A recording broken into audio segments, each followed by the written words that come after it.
Introduction. Hello everyone, I'm the narrator, and I'm here to help you today.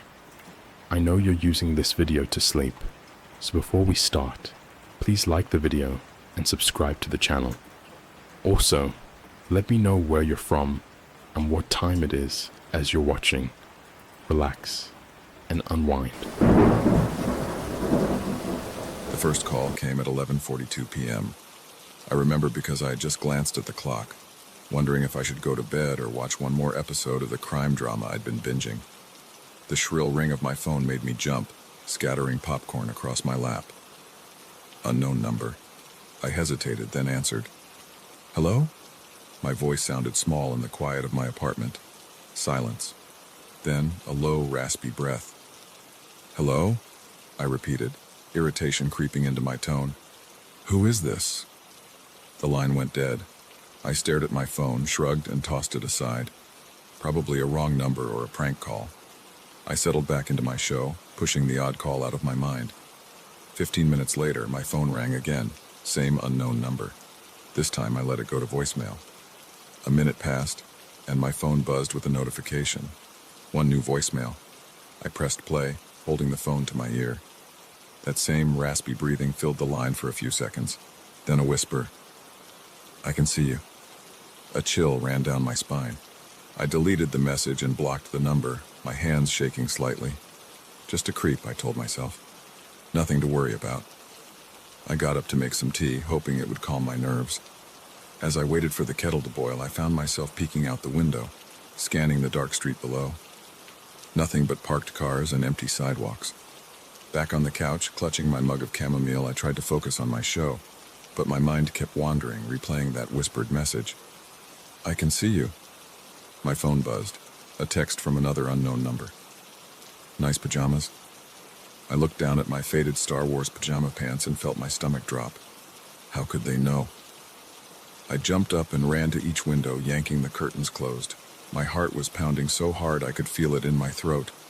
I dialed 911 with trembling fingers. 911, what's your emergency? I took a deep breath. I'm getting threatening calls and messages from someone who says they can see me. I think I'm being watched. The dispatcher's voice was calm and professional. Are you in immediate danger? Do you see anyone around your property? No, I don't think so. I don't see anyone, but... Ma'am, while this is certainly unsettling, we can't send officers unless there's an immediate threat. Have you blocked the number? Yes, but they're using different numbers now. I understand.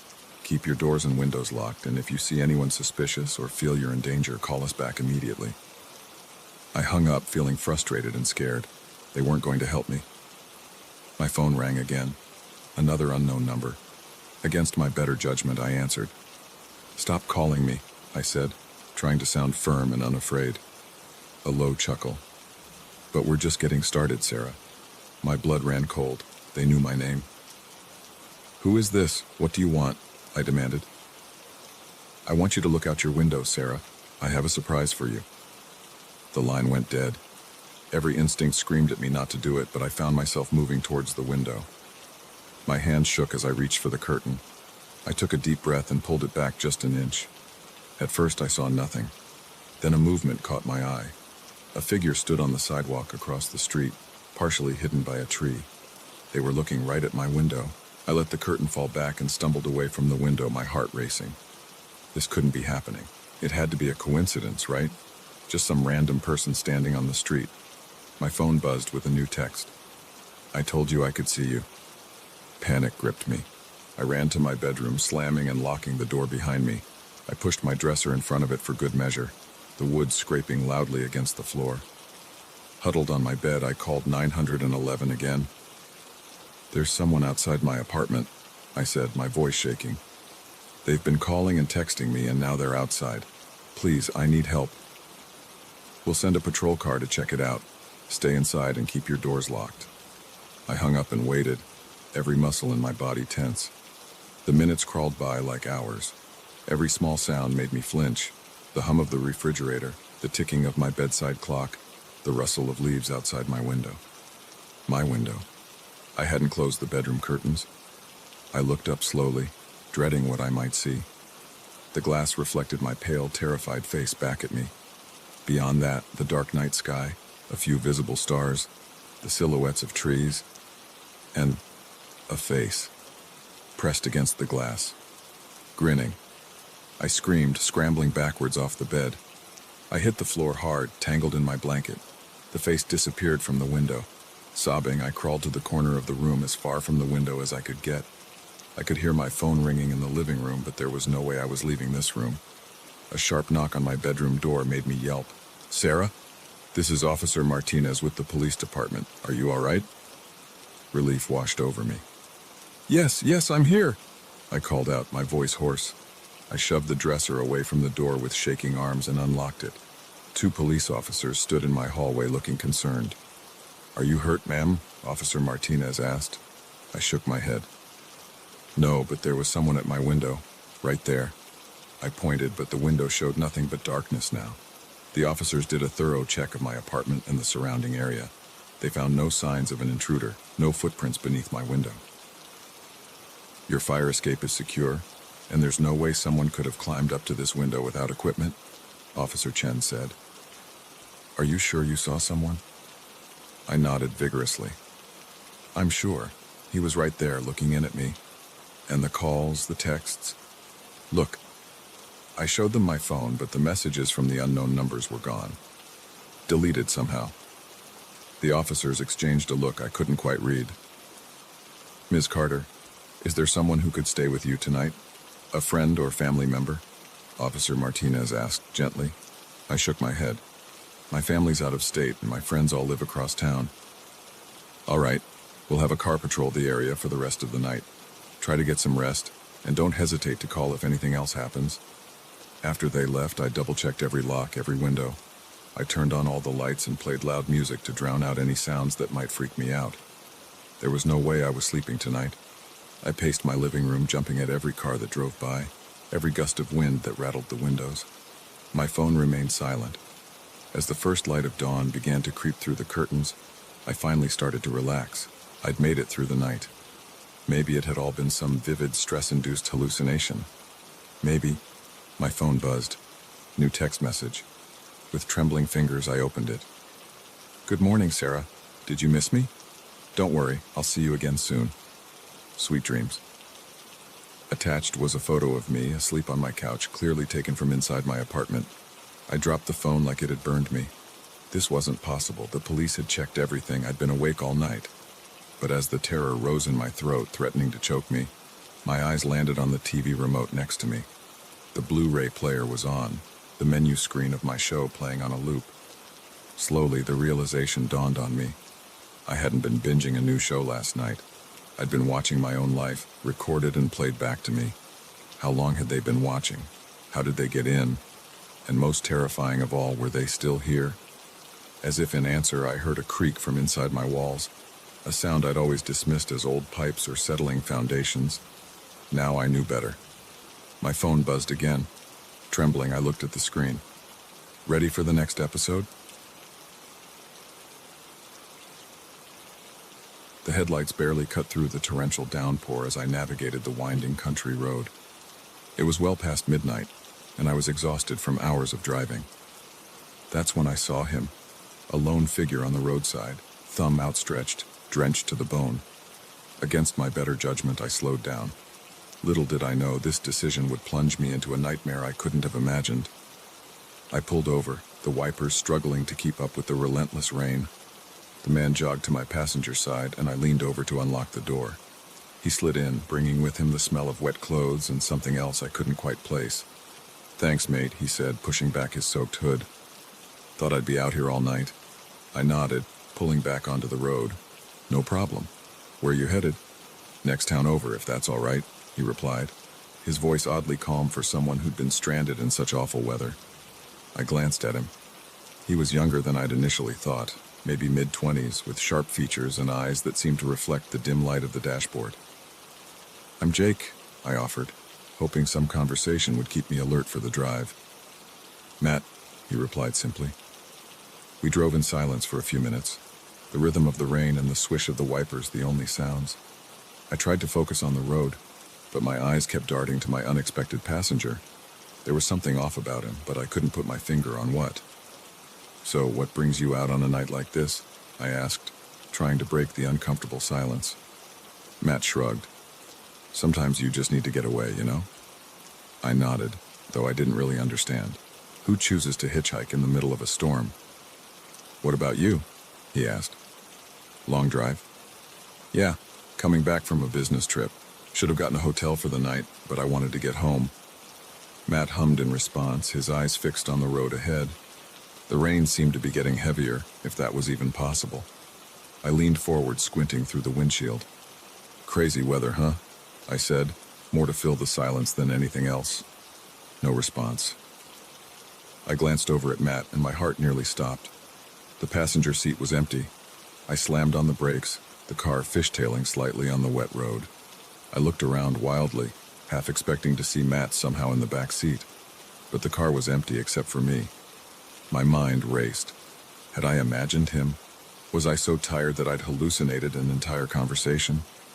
But no, the seat was wet where he'd been sitting. The musty smell of his damp clothes still lingered in the air. With shaking hands, I put the car in park and turned on the interior lights. I searched the car, looking under the seats, even popping the trunk, though I knew it was impossible for him to have gotten there. Nothing. No trace of Matt. I got back in the car, my clothes now soaked from the rain, and sat there, trying to make sense of what had just happened. There was no way he could have jumped out. We'd been going at least 50 miles per hour, and I would have noticed the door opening. I took a deep breath, trying to calm my racing heart. Maybe I had dozed off for a second and dreamed the whole thing. Sleep deprivation could do strange things to a person's mind, right? But as I went to put the car back in drive, something caught my eye. There on the dashboard was a small puddle of water, and next to it, unmistakably, was a muddy fingerprint. A chill ran down my spine. This was real. Matt had been here, and now he was gone.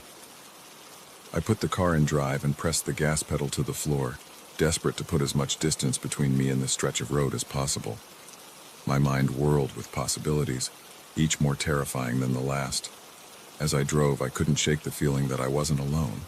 Every shadow seemed to move. Every reflection in the rearview mirror made me jump. I found myself checking the back seat obsessively, half expecting to see Matt's face grinning back at me. After what felt like hours, but was probably only minutes, I saw lights ahead. A gas station. I pulled in, the bright fluorescent lights a stark contrast to the dark, wet night. I sat there for a moment, engine idling, trying to decide what to do. Should I call the police? Would they even believe me? Finally, I worked up the courage to go inside. The bell above the door jingled as I entered, making me jump. The clerk, an older man with a scraggly beard, looked up from his magazine. "Nasty night to be out," he commented. I nodded, trying to appear calm. "Yeah, it's pretty bad out there. Hey, this might sound crazy, but have you seen anyone else come through here tonight? A young guy, maybe mid-20s? The clerk furrowed his brow. "Can't say that I have. You're the first customer I've had in hours. Everything okay?" I hesitated. Should I tell him? Would he think I was crazy? I picked up a hitchhiker a few miles back, I started, the words tumbling out. And then he just disappeared. From inside my moving car. I expected the clerk to laugh, to tell me I must be tired and seeing things. Instead, his face paled. "You picked him up on Blackwood Road?" he asked, his voice barely above a whisper.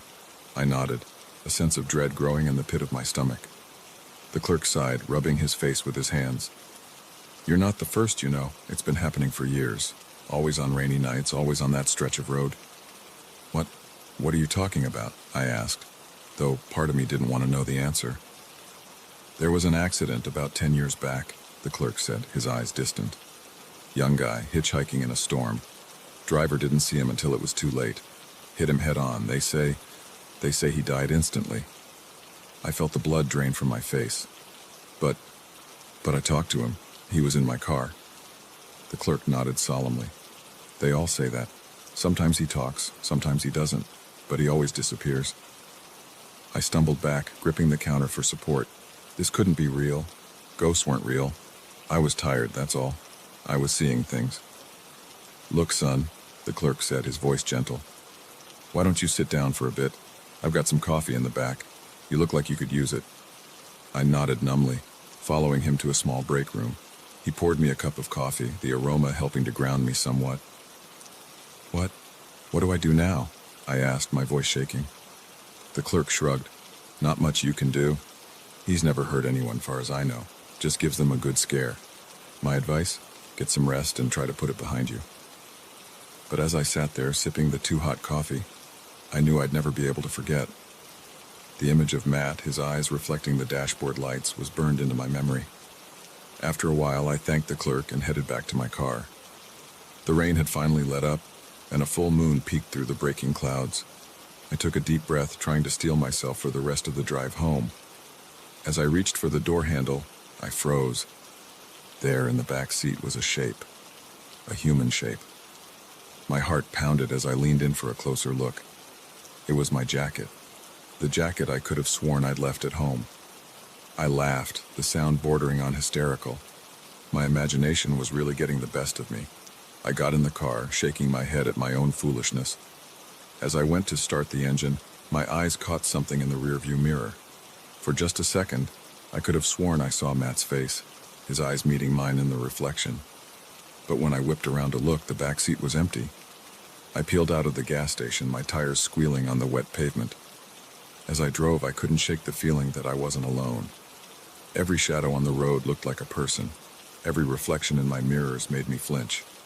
I made it home in record time, my hands shaking as I unlocked my front door. I left the lights off, not wanting to see if anything or anyone had followed me home. As I lay in bed that night, unable to sleep, I couldn't stop thinking about Matt. Was he out there now, thumb outstretched on that lonely stretch of road? How many other unsuspecting drivers would pick him up, only to be left shaken and questioning their sanity? One thing was certain: I'd never pick up another hitchhiker again. And on rainy nights, I'd be sure to avoid Blackwood Road, because now I knew the truth. Sometimes the ghosts of the past don't stay in the past. Sometimes they hitch a ride into the present, leaving us to grapple with a reality we're not prepared to face. The moment I answered that call, I knew this night shift would be different. Her voice, trembling and desperate, shattered the monotonous silence of the empty office building. "Please," she whispered, "you have to help me. I'm trapped somewhere inside." Little did I know those words would plunge me into a nightmare that would make me question everything I thought I knew about this place I'd guarded for years. I've been a night security guard at Oakwood Tower for the better part of a decade. 12 floors of polished corporate emptiness, my domain from dusk till dawn. I know every creaky floorboard, every flickering light, every shadow that stretches across the silent hallways, or at least I thought I did. That night started like any other. I arrived at 10 p.m., relieved the day shift guy, and settled into my usual routine. A quick patrol of the building, then back to the security desk to watch the cameras and catch up on some reading. The place was dead quiet, as always, just the hum of the air conditioning and the occasional ping of the elevator to keep me company. It was around midnight when the call came in. I was halfway through a dog-eared paperback when the phone on my desk rang, startling me out of my book-induced trance. Probably a false alarm, I thought. Or maybe one of the cleaning staff had forgotten their access card again. I picked up the receiver. "Oakwood Tower Security, this is Mike." At first there was nothing but static. Then a woman's voice, so faint I had to press the phone hard against my ear to hear her. "Please," she said, her words barely above a whisper. "You have to help me. I'm trapped somewhere inside." I sat up straighter, my heart rate picking up. "Ma'am, where are you exactly? What floor?" I don't know," she replied, panic evident in her voice. "It's dark. I can't see anything. Please, you have to find me." "Okay, stay calm," I said, trying to keep my own voice steady. "I'm going to come look for you. Can you tell me anything about where you are? Any sounds or smells?" "It's cold," she said. And I think I hear water dripping. Please hurry." The line went dead. I stood up, my mind racing. This had to be some kind of prank, right? The building was empty when I did my initial sweep. All the doors were locked, all the alarms set. There was no way someone could be trapped inside. But what if they were? I grabbed my flashlight and radio and headed for the elevator. As the doors slid shut, I caught a glimpse of my reflection in the polished metal. My face looked pale, my eyes wide. Get it together, Mike, I told myself. You've dealt with weird stuff before. This is probably nothing. I decided to start at the top and work my way down. The 12th floor was executive offices, all glass walls and modern furniture. My footsteps echoed loudly as I walked the perimeter, shining my flashlight into every corner. Nothing. The 11th floor was much the same, and the 10th, and the 9th. With each empty floor, I felt a mix of relief and growing unease. Where was this woman? How had she gotten in? As I stepped off the elevator onto the 8th floor, something felt different. The air was cooler here, almost damp. I shone my flashlight down the hallway and the beam caught something that made my blood run cold. Footprints. Wet footprints on the carpet leading away from the elevator. I followed them slowly, my heart pounding in my chest. They led to a door at the end of the hall, a supply closet if I remembered correctly. I put my hand on the doorknob, took a deep breath, and turned it. The door creaked open, revealing nothing but cleaning supplies and a mop bucket. No woman, no sign of anyone. I let out a shaky breath, half relieved and half frustrated. What was going on here? That's when I heard it. Footsteps coming from somewhere behind me. I whirled around, my flashlight beam cutting through the darkness. "Hello?" I called out. "Is someone there?" No response. Just more footsteps, fading away now. I ran after the sound, turning a corner just in time to see a shadow disappear into the stairwell. "Hey!" I shouted, sprinting to the door. I yanked it open and looked down the stairs, but there was nothing. No sound, no movement. Just the echo of my own heavy breathing. I keyed my radio. "Control, this is Mike. I've got a possible intruder in the building, requesting backup." Static was my only reply. A chill ran down my spine as I realized I was truly alone here. Whatever was happening, I had to handle it myself. I made my way back to the elevator, my nerves on high alert. As the door slid shut, I caught movement in my peripheral vision. I turned just in time to see a figure dart past the closing gap. A woman, her long dark hair obscuring her face. My heart leapt into my throat. The doors were already closed. I jabbed the button for the 7th floor, willing the elevator to move faster. When it finally opened, I burst out, looking wildly in both directions. "Hello?" I called out. "I'm here to help. Where are you?"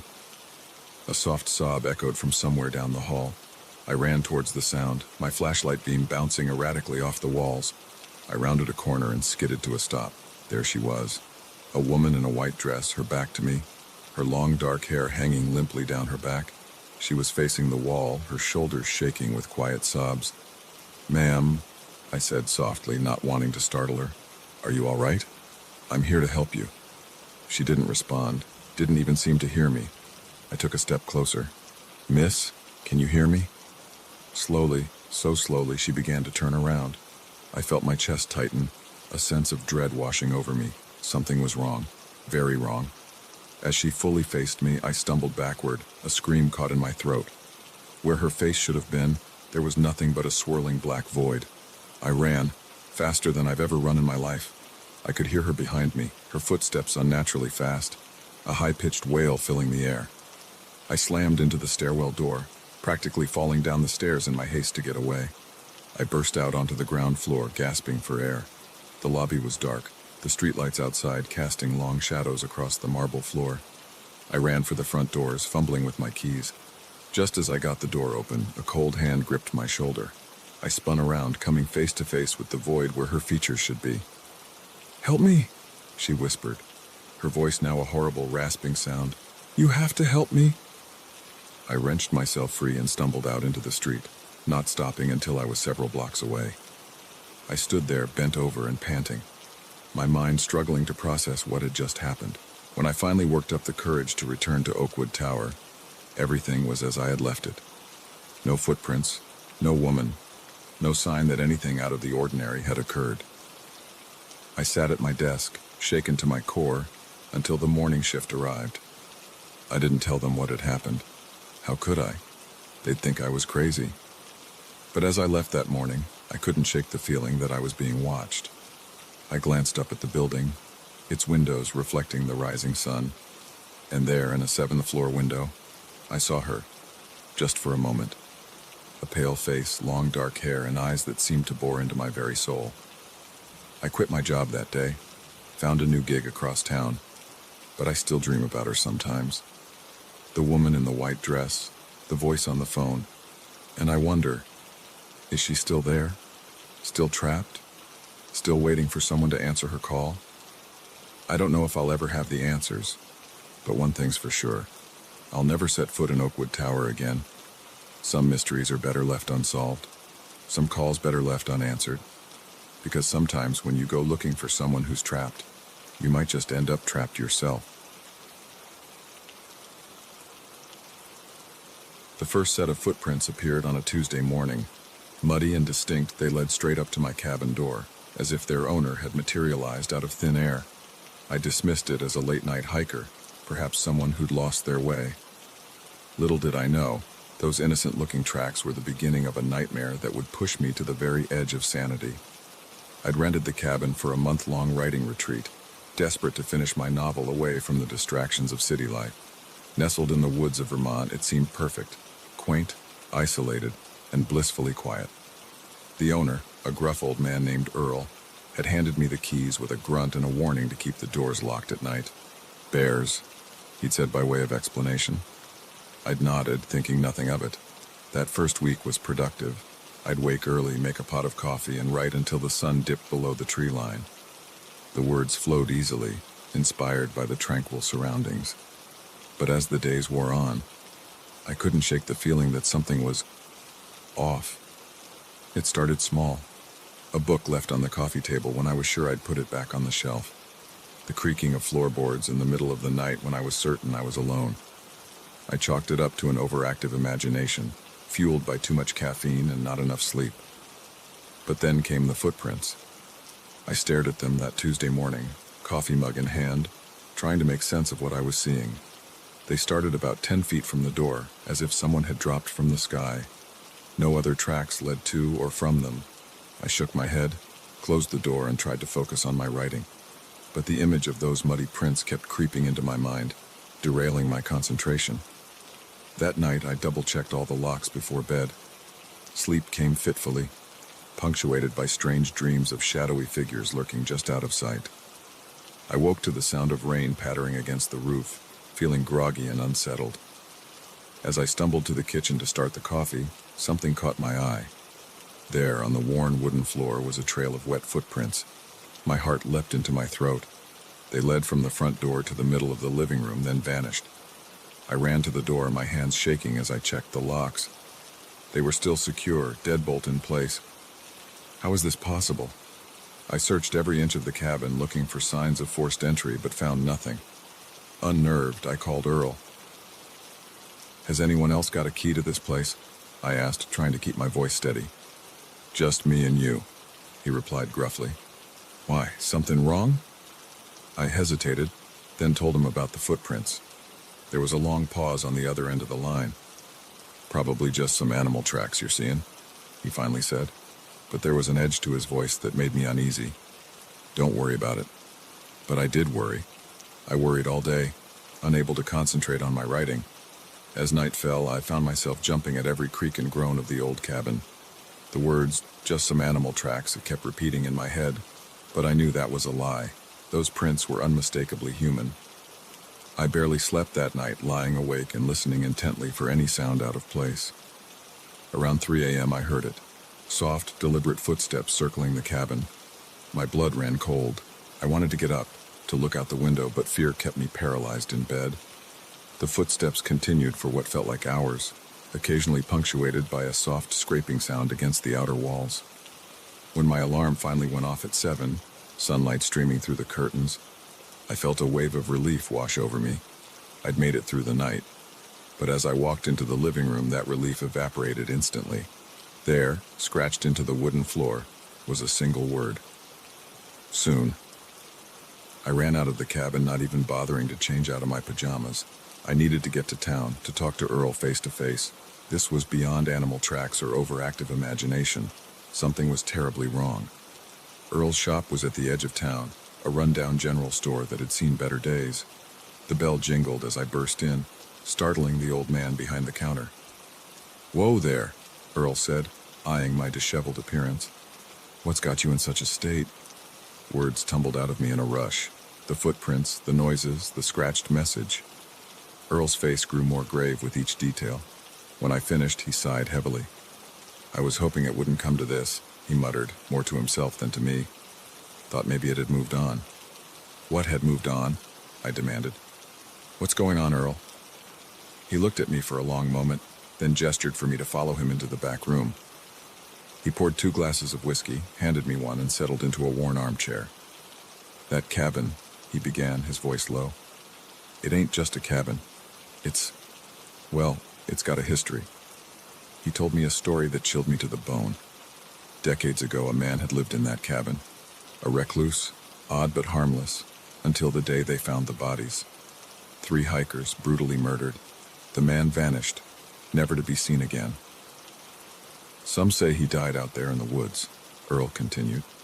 "Others say, they say he's still out there, waiting." I downed my whiskey in one gulp, my mind reeling. "Why didn't you tell me this before?" I asked, anger rising in my voice. Earl shrugged. "Didn't think you'd believe me, and it's been quiet for years now. Thought maybe it was over." I left Earl's shop in a daze, unsure of what to do. Part of me wanted to pack up and leave immediately, but another part, the writer in me perhaps, was morbidly curious. What if this was real? What if I could uncover the truth? I returned to the cabin, my senses on high alert.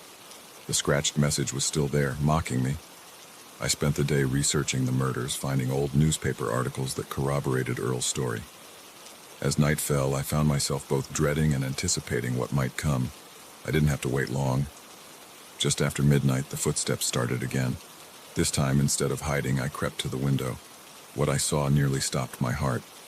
A figure stood at the edge of the clearing, barely visible in the moonlight, tall and gaunt, with clothes hanging in tatters. It swayed slightly, as if in a breeze I couldn't feel.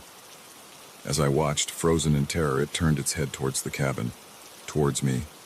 I stumbled back from the window, my breath coming in ragged gasps. This couldn't be real. It had to be a nightmare, a hallucination, anything but reality. A soft scratching at the door jolted me back to my senses. I looked around wildly for a weapon, finally grabbing a heavy table lamp. The scratching continued, growing more insistent. Then, silence. I stood there, lamp raised, for what felt like hours. Slowly, I approached the door. My hand shook as I reached for the knob. I don't know what compelled me to open it. Morbid curiosity? A desire to prove to myself that this was all in my head? Whatever the reason, I turned the knob and pulled the door open. Nothing. The porch was empty, the woods beyond still and silent. I let out a shaky breath, feeling foolish. Maybe Earl's story had gotten to me more than I thought. That's when I saw it. A new message, scratched into the wooden porch floor. "Welcome home." I didn't stop to pack, didn't stop to call Earl. I just ran. Ran to my car, fumbling with the keys, tires squealing as I peeled out of the driveway. In my rearview mirror, I caught a glimpse of a figure emerging from the tree line, watching me go. I drove straight through the night, not stopping until I was back in the safety of my city apartment. I tried to tell myself it was all a bad dream, a product of isolation and an overactive imagination. But deep down, I knew the truth. Something was in those woods. Something that had been waiting, for how long I couldn't say. And as I sat in my apartment, jumping at every sound, I couldn't shake the feeling that it wasn't finished with me, that somehow, someday, it would find me again. After all, it had said, "Welcome home," and home, as they say, is where the heart is, even if that heart has long since stopped beating. The moment I saw his eyes in the rearview mirror, I knew I'd made a terrible mistake. What had started as an act of kindness on a rainy night was quickly turning into a nightmare. As we drove deeper into the unknown, one thought kept repeating in my mind. I had to get out of this car, no matter what it took. It was past midnight, and I'd been driving for hours. The rain had started as a light drizzle, but had turned into a relentless downpour, making it nearly impossible to see more than a few feet ahead. My windshield wipers were working overtime, and I was considering pulling over to wait out the storm when I saw him. He was standing on the side of the road, thumb out, completely drenched. In the split second it took me to decide, I thought about all the times I'd been stranded and wished someone would stop. Before I could second-guess myself, I pulled over. As he jogged to the passenger side, I unlocked the door. He slid in, bringing with him the smell of rain and something else I couldn't quite place. "Thanks, man," he said, pushing his wet hair out of his eyes. "I thought I'd be out here all night." "No problem," I replied, pulling back onto the road. "Where you headed?" "Just the next town over, if that's all right," he said, his voice oddly calm for someone who'd been standing in the pouring rain. I nodded, trying to focus on the road ahead. The rain wasn't letting up, and I had to squint to make out the yellow lines. "I'm Mark," I offered, hoping some conversation would help keep me alert. "John," he replied simply. We drove in silence for a few minutes, the rhythmic swish of the wipers the only sound. I kept sneaking glances at John, something about him setting me on edge. He was staring straight ahead, his face partially hidden in shadow. "So, what brings you out on a night like this?" I asked, trying to break the uncomfortable silence. John shrugged. "Sometimes you gotta do what you gotta do, you know?" I nodded, though I didn't really understand. Who chooses to hitchhike in the middle of a storm? "What about you?" he asked. "Long drive?" "Yeah, coming back from visiting family. Should have gotten a hotel for the night, but I wanted to get home." John hummed in response, his eyes still fixed on the road ahead. The rain seemed to be getting heavier, if that was even possible. I leaned forward, squinting through the windshield. "Crazy weather, huh?" I said, more to fill the silence than anything else. "Yeah," John replied, his voice low. "Perfect night for a drive, though. No one else on the road." Something in his tone made my skin crawl. I gripped the steering wheel tighter, suddenly very aware of how isolated we were. "So where exactly is this next town?" I asked, trying to keep my voice casual. John shifted in his seat. "Oh, not too far now. Just keep driving straight." I frowned. We'd been on this road for a while now, and I hadn't seen any signs for upcoming towns. In fact, I was starting to think we'd missed a turn somewhere. "Are you sure?" I asked. "I don't remember the next town being this far." John turned to look at me then, and in the dim light of the dashboard, I saw something in his eyes that made my blood run cold. There was a hardness there, a glint of something dangerous. I said, "Keep driving," he said. All pretense of friendliness gone from his voice. My heart started racing. I gripped the steering wheel so tight my knuckles turned white. "Look, I think there's been a misunderstanding. Maybe I should just let you out here." Before I could finish, I felt something press against my side. I glanced down and saw the glint of a knife blade. "Keep driving," John said, each word punctuated with menace. My mouth went dry. I pressed down on the gas pedal, my mind racing. How had I gotten myself into this situation? What did he want? We drove in tense silence for what felt like hours, but was probably only minutes. The rain continued to pour down, isolating us in a bubble of fear and uncertainty. "Turn right up here," John suddenly commanded. I looked ahead and saw a small dirt road leading off into darkness. My stomach dropped. There was no way this led to a town. "Please," I said, hating how my voice shook. "Just take my wallet, my phone, whatever you want. You don't have to do this." John laughed, a harsh sound that sent chills down my spine. "Oh, but I do. Now turn." With shaking hands, I turned onto the dirt road. The car bounced and slid in the mud, the headlights barely cutting through the darkness ahead. My mind raced, trying to think of a way out. Could I crash the car? Jump out? But with the knife at my side, any sudden movement could be fatal. "Stop here," John said after we'd gone about a mile down the road. I brought the car to a stop, the engine idling. We were surrounded by dense forest on both sides, no signs of civilization in sight. "Get out," he ordered. "Please," I tried one last time. "You don't have to do this." The pressure of the knife increased. I said, "Get out." Slowly, I opened the door and stepped out into the rain. It was coming down in sheets now, soaking me to the bone in seconds. John got out on the other side, the knife still pointed at me. "Walk," he said, gesturing towards the woods. As I took my first step, a plan started to form in my mind. It was risky, possibly suicidal, but it was all I had. We walked for what felt like miles, the mud sucking at my shoes, branches whipping at my face. John stayed a few paces behind me, occasionally prodding me with the knife to keep moving. Finally, we came to a small clearing.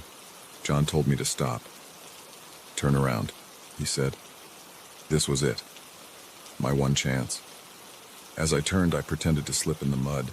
I fell backwards, my arms flailing. In the split second of confusion, I kicked out hard, catching John in the knee. He yelled in pain and surprise, the knife falling from his hand. I scrambled to my feet and ran. I ran like I'd never run before, crashing through the underbrush, branches tearing at my clothes and skin. I could hear John behind me, cursing and stumbling. I had no idea where I was going, just that I had to get away. The rain made it hard to see, hard to breathe, but I didn't stop. After what felt like hours, but was probably only minutes, I burst out of the woods and onto a road. By some miracle, a car was approaching. I waved my arms frantically, probably looking like a madman. The car slowed, and I saw the concerned face of an elderly woman peering out at me. "Please," I gasped. "Help me." She must have seen the terror in my eyes because she unlocked the doors without hesitation. I climbed in, my hands shaking so badly I could barely close the door. "Drive," I said. "Please, just drive." As we sped away, I looked back at the woods. For a moment, I thought I saw a figure standing at the edge of the tree line, watching us go. But then we turned a corner and it was gone. The woman, bless her, drove me straight to the police station. I gave my statement, still shaking, still soaked to the bone. They never found John. The woods were searched, but there was no trace of him. Sometimes I wonder if he was ever real, or if he was some manifestation of my worst fears brought to life by that dark, stormy night. But then I remember the cold press of the knife against my side, the glint in his eyes, and I know it was all too real. I don't drive at night anymore if I can help it, and I never ever pick up hitchhikers. Some acts of kindness aren't worth the risk, because sometimes the real monsters aren't hiding in the woods or under our beds. Sometimes they're sitting right next to us, waiting for their moment to strike. The first time I noticed something was off, it was my favorite coffee mug. I could have sworn I'd left it in the sink, but there it was, sitting on the kitchen counter, clean and dry. I brushed it off as forgetfulness, a side effect of my long hours at work. But as the days went by, more things started to feel wrong. Little did I know, this was just the beginning of a nightmare that would turn my own home into a prison of fear and paranoia.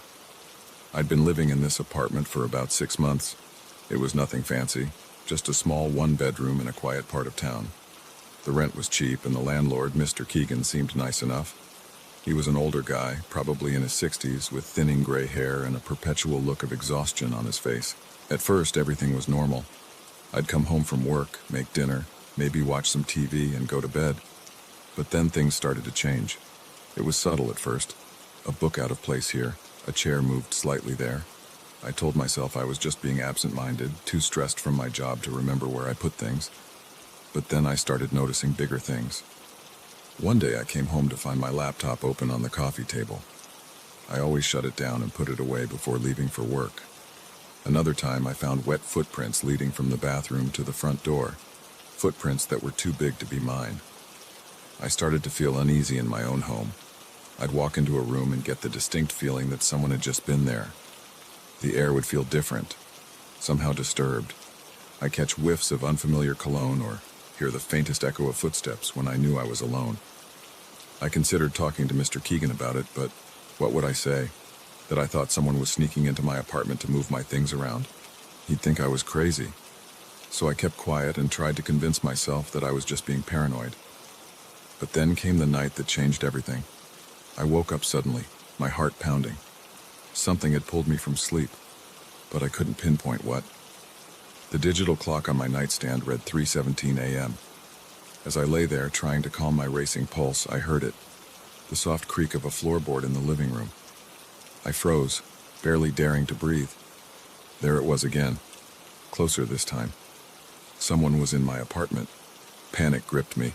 I reached for my phone, ready to call 911, but my fingers froze over the keypad. What if they heard me? What if they came in here? The footsteps stopped right outside my bedroom door. I could see the shadow of feet in the gap beneath it. My whole body tensed, waiting for the handle to turn. But it didn't. After what felt like an eternity, the shadow moved away. I heard more creaks, then the soft click of the front door closing. I didn't move for hours, too terrified to even check if they were really gone. When the first light of dawn started to creep through my curtains, I finally found the courage to get up. The apartment looked normal. Nothing was missing. Nothing was out of place. If it weren't for the lingering scent of that unfamiliar cologne, I might have convinced myself it was all a bad dream. I called in sick to work that day. I couldn't bear the thought of leaving my apartment unattended. Instead, I went to the hardware store and bought new locks for my doors and windows. I installed them all myself, my hands shaking the entire time. That night, I barely slept. Every little noise made me jump. I kept imagining I heard footsteps, kept seeing shadows move out of the corner of my eye. The next day, exhausted and on edge, I decided I needed proof. I went out and bought a small security camera, the kind you can hide easily. I set it up in my living room, angled to capture most of the apartment. For days, nothing happened. The camera recorded hours of empty rooms and me going about my daily routine. I started to think that maybe I had imagined the whole thing, that stress and lack of sleep had made me paranoid. And then, a week after I installed the camera, it happened. I was at work when I got the notification on my phone that the camera had detected movement. With shaking hands, I opened the app and watched the live feed. There was someone in my apartment, a man, moving around my living room like he owned the place. As he turned towards the camera, I felt my blood run cold. It was Mr. Keegan. I watched in horror as he casually walked through my home, picking things up and examining them. He went into my bedroom, staying there for far too long. When he came out, he was carrying one of my sweaters. He held it to his face and inhaled deeply before putting it back. I felt sick. This couldn't be happening. How long had this been going on? How many times had he been in my home while I was away? While I was sleeping? I left work early, my mind reeling. I didn't know what to do. Should I confront him? Call the police? Move out immediately? When I got home, everything looked normal, just like always. But now I knew the truth. I could almost see the ghost of Mr. Keegan moving through my rooms, touching my things, invading my privacy. I couldn't stay there. I packed a bag and went to stay with a friend, showing her the video footage and explaining everything. She insisted we go to the police. The officers took my statement and watched the video. They seemed concerned, but warned me that since Mr. Keegan was the landlord and technically had the right to enter for maintenance, it might be hard to prove criminal intent. Still, they agreed to investigate. They interviewed Mr. Keegan, who apparently broke down and confessed almost immediately. He'd been doing this for years, he said, to multiple tenants. The police found evidence in his own apartment, photographs, stolen items, detailed journals of his intrusions. I never went back to that apartment. I couldn't bear the thought of being in that space, knowing what had happened there. Even after moving to a new place, it took months before I could relax in my own home again. Sometimes I still wake up in the middle of the night, certain I hear footsteps outside my door. I have to remind myself that it's over, that I'm safe now. But a part of me wonders if I'll ever truly feel secure again. The experience taught me a harsh lesson about trust and privacy. We like to think of our homes as sanctuaries, as the one place where we can truly be ourselves. But the truth is, we're vulnerable even in our most private spaces. The locks on our doors can't always keep out the monsters, especially when the monster has a key. Now, I always check my security cameras before I go to bed. I have sensors on all my doors and windows. Some might call it paranoia, but I call it self-preservation. Because I know firsthand that sometimes the greatest threats aren't strangers lurking in dark alleys. Sometimes they're the familiar faces we see every day, hiding sinister secrets behind friendly smiles. Mr. Keegan is in prison now, but I often wonder about his other victims. How many lives did he invade? How many people are out there, feeling uneasy in their own homes, not knowing why? And how many other Mr. Keegans are out there, holding keys to apartments, hiding behind the facade of helpful landlords? I don't have answers to these questions. All I know is that I'll never take my privacy for granted again, because once it's violated, you realize just how precious and fragile it really is, and no lock in the world can fully restore that sense of security once it's been shattered.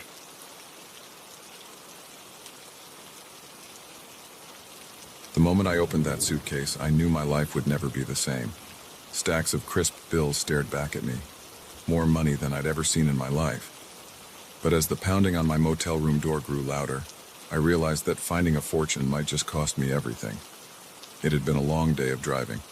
I was on my way to start a new job in a new city, leaving behind a failed relationship and a mountain of debt. The cheap motel on the outskirts of town wasn't much, but it was all I could afford for the night. I remember thinking how quiet the place was as I pulled into the parking lot. Just a few cars scattered here and there, their owners probably tucked away in their rooms for the night. The neon vacancy sign flickered weakly, casting an eerie red glow over the cracked asphalt. The night clerk barely looked up from his magazine as I checked in. He slid a key across the counter, an actual metal key, not one of those electronic cards. It felt heavy in my hand, like it carried the weight of all the stories these walls had seen. Room 13, of course. I lugged my duffel bag up the creaky stairs, the smell of stale cigarettes and cheap air freshener assaulting my nose. The key stuck in the lock, and for a moment I thought I might be spending the night in the hallway. But with a final jiggle and a hard turn, the door swung open. The room was about what I expected: faded wallpaper, a sagging bed, and a TV that looked like it had been around since the 90s. But it was clean enough, and at that point all I wanted was a shower and some sleep. That's when I saw it. A suitcase, sitting innocuously by the window. For a second I thought maybe I'd walked into the wrong room. But no, this was definitely 13. I approached it cautiously, half expecting someone to jump out and yell that this was all some elaborate prank. The suitcase was old scuffed black leather with tarnished brass fittings. It looked like something out of a noir film. I should have called the front desk right then. Should have reported the mysterious luggage and asked for a different room. But curiosity got the better of me. I mean, how often do you find a strange suitcase in your motel room? The latches opened with a soft click. I held my breath as I lifted the lid. Money. Stacks and stacks of $100 bills neatly bound and filling the suitcase to the brim. My hands shook as I picked up one of the bundles. It felt real. It smelled real. This had to be millions of dollars. My mind raced. Where had this come from? Was it some kind of mistake? A drug deal gone wrong? I should close it, I thought. Close it and pretend I never saw it. Call the police, maybe. But then I thought about my maxed out credit cards, the student loans hanging over my head, the crappy apartment waiting for me in the city, all I could afford on my new entry-level salary. Just as I was contemplating what this money could mean for my life, I noticed something else. A small envelope tucked into the lining of the suitcase. With trembling fingers, I opened it and pulled out a single sheet of paper. The message was brief and chilling. Delivered to 1029 Cypress Avenue. You have until 2 a.m. Do not contact anyone. We're watching. I glanced at the clock on the nightstand. 11:47 p.m. Just over 2 hours. My heart pounded in my chest. This was insane. I should call the cops right now. But something stopped me. Fear, sure, but also opportunity. I looked at the money again, my mind already calculating how much I could take without it being noticed. Just a little, I thought. Just enough to pay off my debts. They'd never know.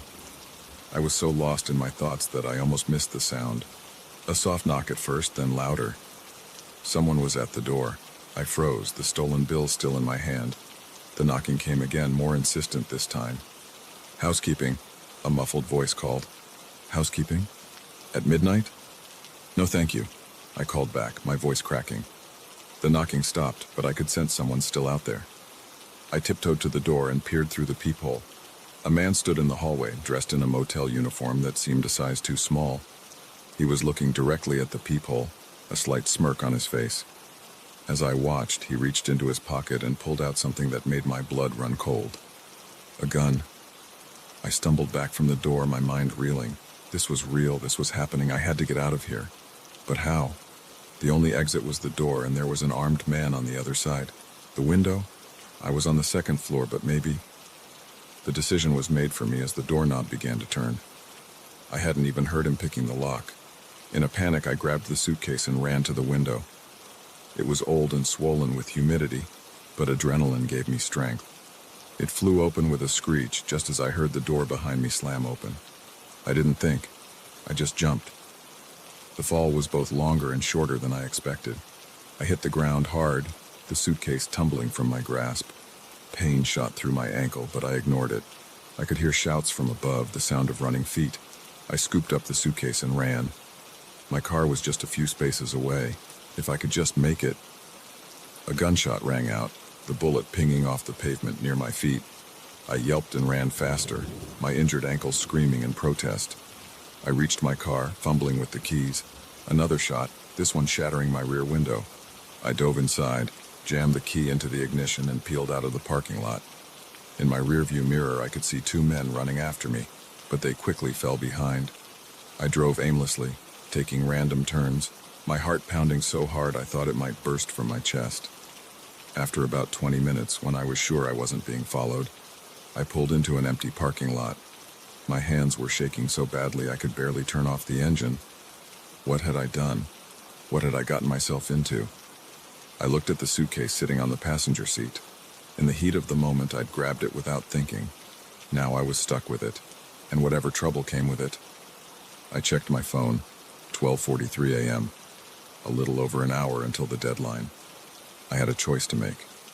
I could go to the police, tell them everything. Maybe they could protect me from whoever was after this money. Or I could make the delivery. Hope that whoever was behind this would let me walk away. Or I looked at the suitcase again. I could run, take the money and disappear, start a new life somewhere far away. Each option seemed impossible, fraught with danger. But I had to decide. The clock was ticking, and I knew that somewhere out there someone was watching, waiting. With a deep breath, I started the car. Whatever I decided, I couldn't stay here. As I pulled back onto the road, the weight of the suitcase seemed to grow heavier. I'd wanted a fresh start, a new beginning. Well, I thought grimly, be careful what you wish for. The night stretched out before me, full of possibilities and dangers. And somewhere in this city was 1029 Cypress Avenue, a simple address that now held the key to my fate. I gripped the steering wheel tighter and pressed down on the gas. Whatever happened next, there was no going back now. The quiet life I'd known was over. All because of one night, one room, one mysterious suitcase. And as the city lights blurred past my windows, I couldn't help but wonder, when this night was over, would I be rich beyond my wildest dreams? In jail? Or worse? Only time would tell. And time, I knew all too well, was quickly running out. The first crack of thunder made me jump, but it was the second sound, a low, guttural moan that seemed to come from the very walls of the old barn, that turned my blood to ice. I'd sought shelter from the storm, but as the shadows around me began to move in ways shadows shouldn't, I realized I'd walked straight into a nightmare. It had started as a simple camping trip, a chance to clear my head after a messy breakup and the stress of losing my job. Just me, my tent, and the great outdoors. I'd chosen a remote spot in the woods, miles from the nearest town, the perfect place to reconnect with nature and forget about my problems for a while. The first 2 days were exactly what I needed. The fresh air, the quiet, the simple routine of gathering firewood and cooking over an open flame. I felt more relaxed than I had in months, but on the third day, everything changed. I woke to dark clouds rolling in, the air heavy with the promise of rain. I should have packed up then, headed back to civilization, but I convinced myself it was just a passing shower. I could wait it out. By mid-afternoon, I knew I'd made a mistake. The wind picked up, whipping through the trees with a fury that bent branches and sent leaves swirling. The first drops of rain were fat and heavy, quickly turning into a deluge that had me scrambling to secure my tent. It was a losing battle. Within minutes, my campsite was a soggy mess. I needed to find better shelter, and fast. That's when I remembered the old barn I'd passed on my hike the day before. It was about a mile away, but it was my best option. I grabbed my backpack, stuffed in what essentials I could, and set off through the worsening storm. By the time I reached the barn, I was soaked to the bone and shivering. The structure loomed before me, a dark silhouette against the gray sky. It was larger than I remembered, and in the gloom of the storm, it looked far more ominous than it had in the sunshine. I hesitated at the entrance, suddenly unsure. There was something off about the place, a stillness that seemed unnatural, even with the raging storm around it. Another crack of thunder made the decision for me. I ducked inside, grateful for the reprieve from the rain. The interior was dim, lit only by the occasional flash of lightning through the gaps in the wooden walls. The air was thick with the smell of damp hay and something else, something musty and unpleasant that I couldn't quite place. I moved deeper into the barn, my eyes slowly adjusting to the darkness. Old farm equipment cast strange shadows, and I could hear the scurrying of small animals in the corners, but overall it seemed dry and secure, a good place to wait out the storm. I found a relatively clean patch of hay and sat down, rummaging in my backpack for a dry shirt. That's when I heard it, a sound so faint I thought I'd imagined it at first. A whisper, like someone exhaling a long, slow breath. I froze, my hand still in my backpack. "Hello?" I called out, my voice sounding unnaturally loud in the empty barn. "Is someone there?" No response, just the howling of the wind outside and the steady drumming of rain on the roof. I shook my head, laughing nervously at my own jumpiness. Of course no one was here. It was just an old empty barn in the middle of nowhere. I changed into my dry clothes and tried to get comfortable. The storm showed no signs of letting up, and I resigned myself to spending the night here. It wasn't ideal, but it was better than being out in that downpour. As night fell, the darkness in the barn became absolute. My flashlight cast a weak beam that seemed to be swallowed up by the shadows.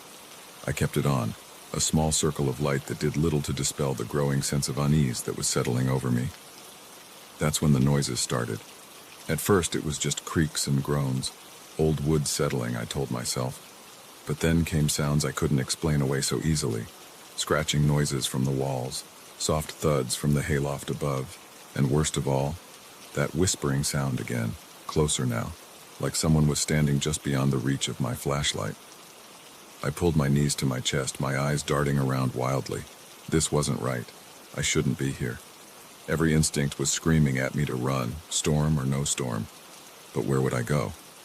I was miles from anywhere, in the middle of a forest I barely knew, in pitch darkness and pouring rain. A particularly loud thud from above made me yelp. I swung my flashlight toward the sound, and for a split second, I thought I saw something move in the hayloft. A dark shape, too big to be an animal, ducking out of sight. "Who's there?" I shouted, my voice cracking with fear. "This isn't funny." That's when the whispering started again, but this time I could make out words. "Join us," it seemed to say, the sound coming from everywhere and nowhere at once. "Stay with us." I scrambled to my feet, my heart pounding so hard I could feel it in my throat. This couldn't be happening. I had to be dreaming or hallucinating or... A hand touched my shoulder. I screamed, spinning around and swinging my flashlight like a weapon. The beam caught something, a face pale and gaunt with eyes that reflected the light like an animal's. It grinned at me, revealing teeth that were far too sharp to be human. I ran. I didn't think, didn't plan, just ran blindly toward where I thought the door was. I could hear movement all around me now, the rustling of hay and the creaking of floorboards as unseen things gave chase. I slammed into the barn door with enough force to knock the wind out of me, fumbling with the latch in panic. It wouldn't budge. I was trapped. Hands grabbed at me from behind, cold and strong. I thrashed and kicked, somehow breaking free. In desperation, I threw myself at one of the walls where I'd seen gaps in the planks. The old wood gave way with a splintering crack, and suddenly I was outside, rain lashing at my face. I didn't stop to see if I was being followed. I just ran, stumbling through the dark forest, branches whipping at my face and arms. I ran until my lungs burned and my legs felt like jelly. When I finally stopped, gasping for breath, I realized I had no idea where I was. The storm still raged around me, but it was preferable to what I'd left behind in that barn. As the adrenaline faded, the reality of my situation sank in. I was lost in the woods, in the middle of a storm, with no supplies and no idea which way to go. But even that seemed better than going back. I started walking, picking a direction at random and hoping it would lead me to a road, a house, anything. As I trudged through the rain, my mind kept replaying what I'd seen in the barn. It couldn't have been real. Maybe I'd eaten some bad berries or hit my head, or... A distant sound made me stop in my tracks. Was that a car engine? Hope surged through me. I changed direction, moving as fast as I could toward the sound. After what felt like hours, but was probably only minutes, I burst out of the tree line onto a road. Headlights appeared in the distance. I waved my arms frantically, praying they'd see me. The car slowed, then stopped. An older couple peered out at me, concern evident on their faces. "Are you all right, son?" the man asked as I approached. I opened my mouth to explain, but how could I? How could I tell them about the horrors in the barn without sounding completely insane?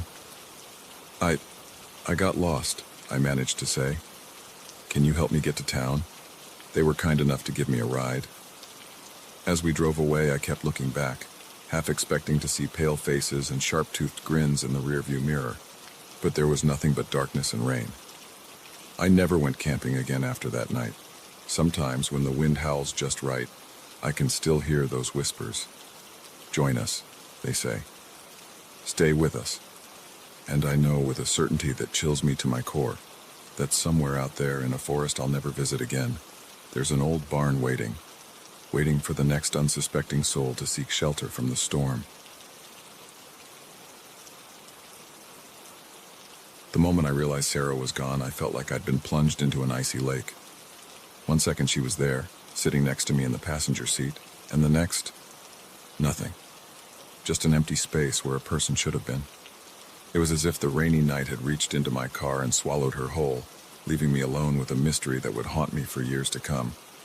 It had been a long day at the office, the kind where the fluorescent lights seem to drain your soul and the clock on the wall mocks you with its slow ticking. I was the last one out, as usual, locking up just as the storm clouds rolled in. That's when I saw Sarah, huddled under the building's awning, clutching her jacket tight around her. I knew her vaguely. She worked in accounting 2 floors below me. We'd exchanged pleasantries in the elevator a few times, but that was about it. "Need a ride?" I called out, already feeling raindrops on my face. She looked relieved. "Are you sure?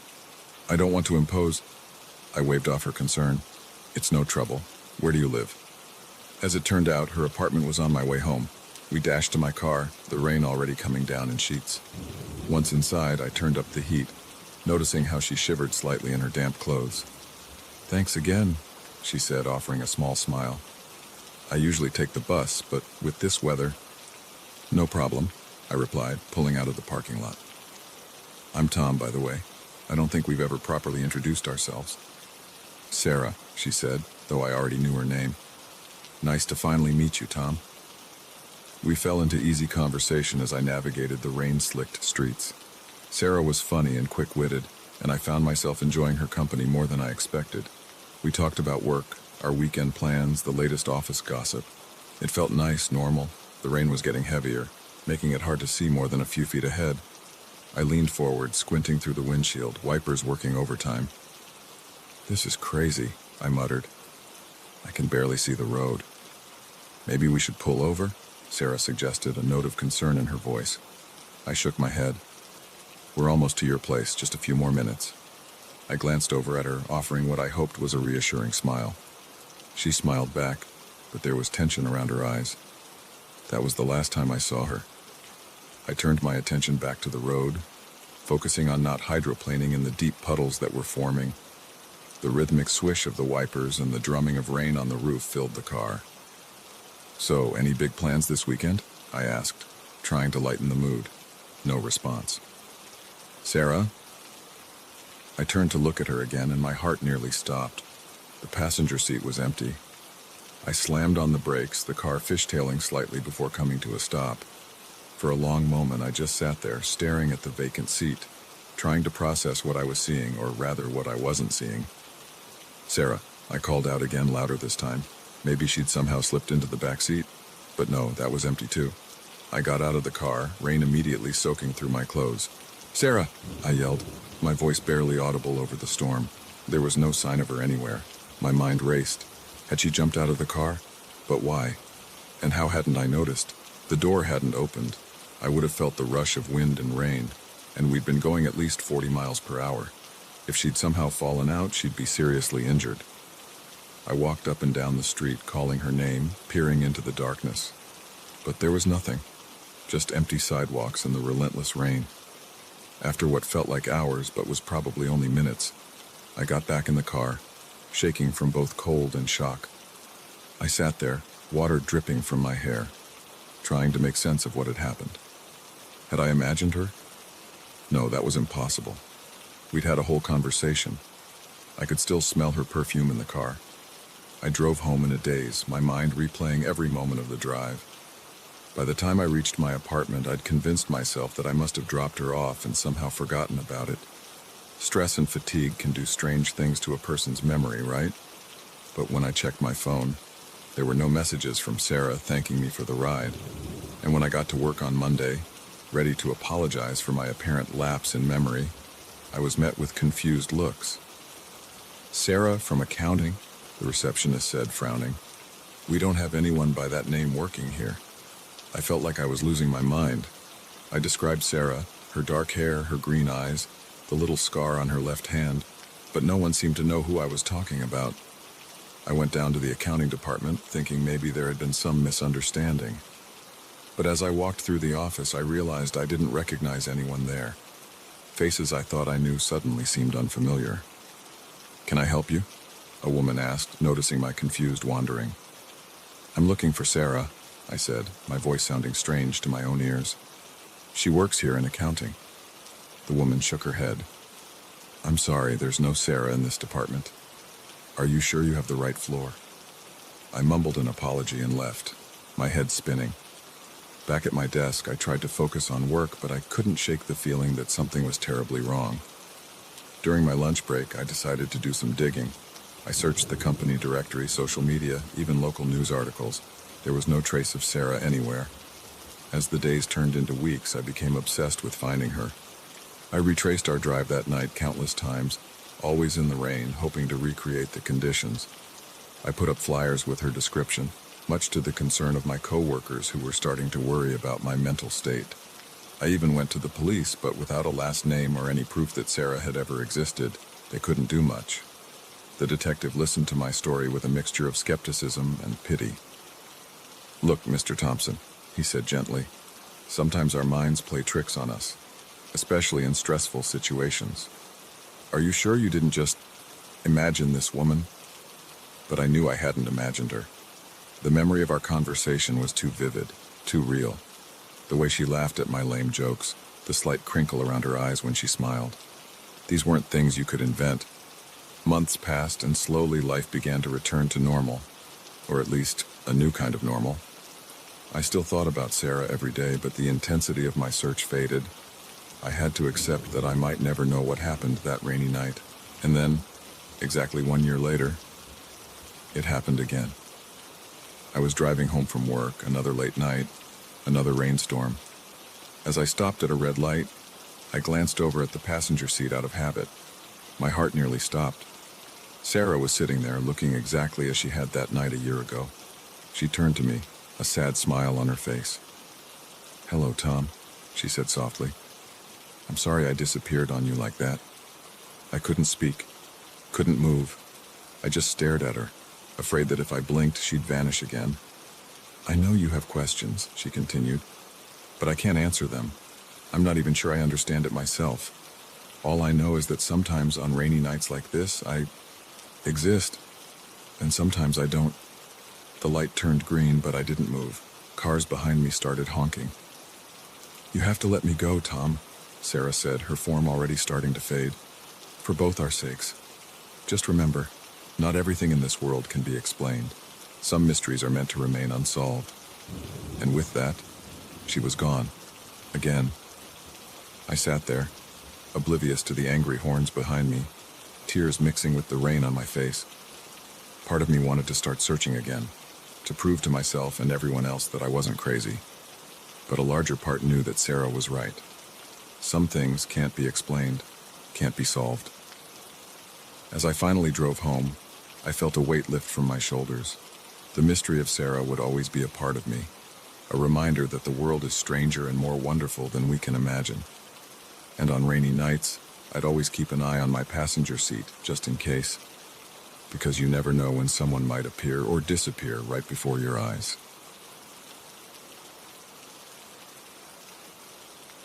The moment I realized I wasn't alone in that park, every horror movie I'd ever watched flashed through my mind. The rhythmic sound of my feet hitting the pavement was joined by another set of footsteps, perfectly in sync with mine, but always just out of sight. As the shadows grew longer and my heart raced faster, I knew this late-night run was about to turn into a nightmare I might not escape. It had started as a normal Tuesday. Work was stressful as usual, and by the time I got home I was a bundle of nerves and pent-up energy. A run always helped clear my head, so I laced up my shoes and headed to Oakwood Park, just a few blocks from my apartment. The park was different at night. The familiar playground and picnic areas took on an eerie quality in the dim glow of the scattered streetlights. But I'd run here countless times before, and the solitude was part of the appeal. Just me, the sound of my breathing, and the gentle rustle of leaves in the evening breeze. I started my usual route, a winding path that looped around the park's perimeter. The first lap was uneventful. I focused on my breathing, feeling the day's tension start to melt away with each step. By the second lap, I had fallen into a comfortable rhythm. That's when I first noticed it. A sound just on the edge of my hearing, almost imperceptible. At first, I thought it was just an echo of my own footsteps bouncing off the trees. But as I rounded a bend, I realized it was something else. Another set of footfalls, perfectly matching my pace. I glanced over my shoulder, expecting to see another late-night runner. But the path behind me was empty. A chill ran down my spine despite the warmth of the evening. I picked up my pace slightly, telling myself I was being ridiculous. It was probably just an animal in the underbrush, or maybe my imagination playing tricks on me. But the sound persisted, always behind me, always in perfect sync with my own steps. I tried varying my speed, even stopping abruptly at one point. Each time the phantom footsteps adjusted, maintaining that eerie synchronization. My heart was pounding now, and not just from the exertion. I felt exposed, vulnerable. The park that had always been my refuge suddenly felt like a trap. The trees that lined the path seemed to loom over me, their branches reaching out like gnarled fingers. I decided to cut my run short and head back to the park entrance. As I turned onto the main path, I caught a flicker of movement in my peripheral vision, a dark shape just ducking behind a tree. "Hello?" I called out, my voice sounding unnaturally loud in the quiet park. "Is someone there?" No response, just the distant hum of traffic and the soft rustling of leaves. I started walking briskly towards the exit, fighting the urge to break into a sprint. Running would make me look like prey, I thought. Better to stay calm and alert. The footsteps behind me quickened to match my new pace. They sounded closer now, no longer trying to hide their presence. I could hear the crunch of gravel, the soft thud of feet on grass. I couldn't help it. I ran. I sprinted down the path, my breath coming in ragged gasps. The footsteps behind me broke into a run as well, growing louder, closer. I chanced another look over my shoulder and saw a figure emerging from the shadows. Tall, unnaturally thin, moving with a fluid grace that seemed almost inhuman. I pushed harder, my legs burning with the effort. The park entrance was just ahead, the streetlights of the main road a beacon of safety. Just a little further. Something caught my foot, and I went sprawling onto the path. Pain shot through my hands and knees as they scraped against the gravel. I scrambled to get up, certain that at any moment I would feel hands grabbing me, pulling me back into the darkness. But when I turned around, there was nothing there. No shadowy figure, no sound of footsteps. Just the empty path stretching back into the dimly lit park. I didn't wait to see if my pursuer would reappear. I limped as fast as I could to the park entrance, not stopping until I was under the bright lights of the main street. Only then did I pause to catch my breath, my hands on my knees as I gulped in air. A couple walking their dog gave me a concerned look as they passed. I must have been quite a sight. Sweaty, wide-eyed, with bloody palms and torn running clothes. "Are you okay?" the woman asked, taking a step towards me. I nodded, not trusting my voice just yet. They lingered for a moment, clearly unsure whether to believe me, before continuing on their way. As my breathing slowed and the adrenaline began to fade, I started to doubt myself. Had there really been someone following me? Or had I let my imagination run wild, turning normal nighttime park sounds into something sinister? I looked back at the park entrance. Everything seemed peaceful now. No shadowy figures, no phantom footsteps. Just a quiet, empty park at night. Shaking my head, I turned to walk home. I'd barely gone a block when I heard it again. Footsteps, matching my pace exactly, coming from just behind me. I whirled around, ready to confront whoever or whatever had been stalking me. But the sidewalk was empty. The sound stopped the moment I did. A car drove by, its headlights sweeping across the street.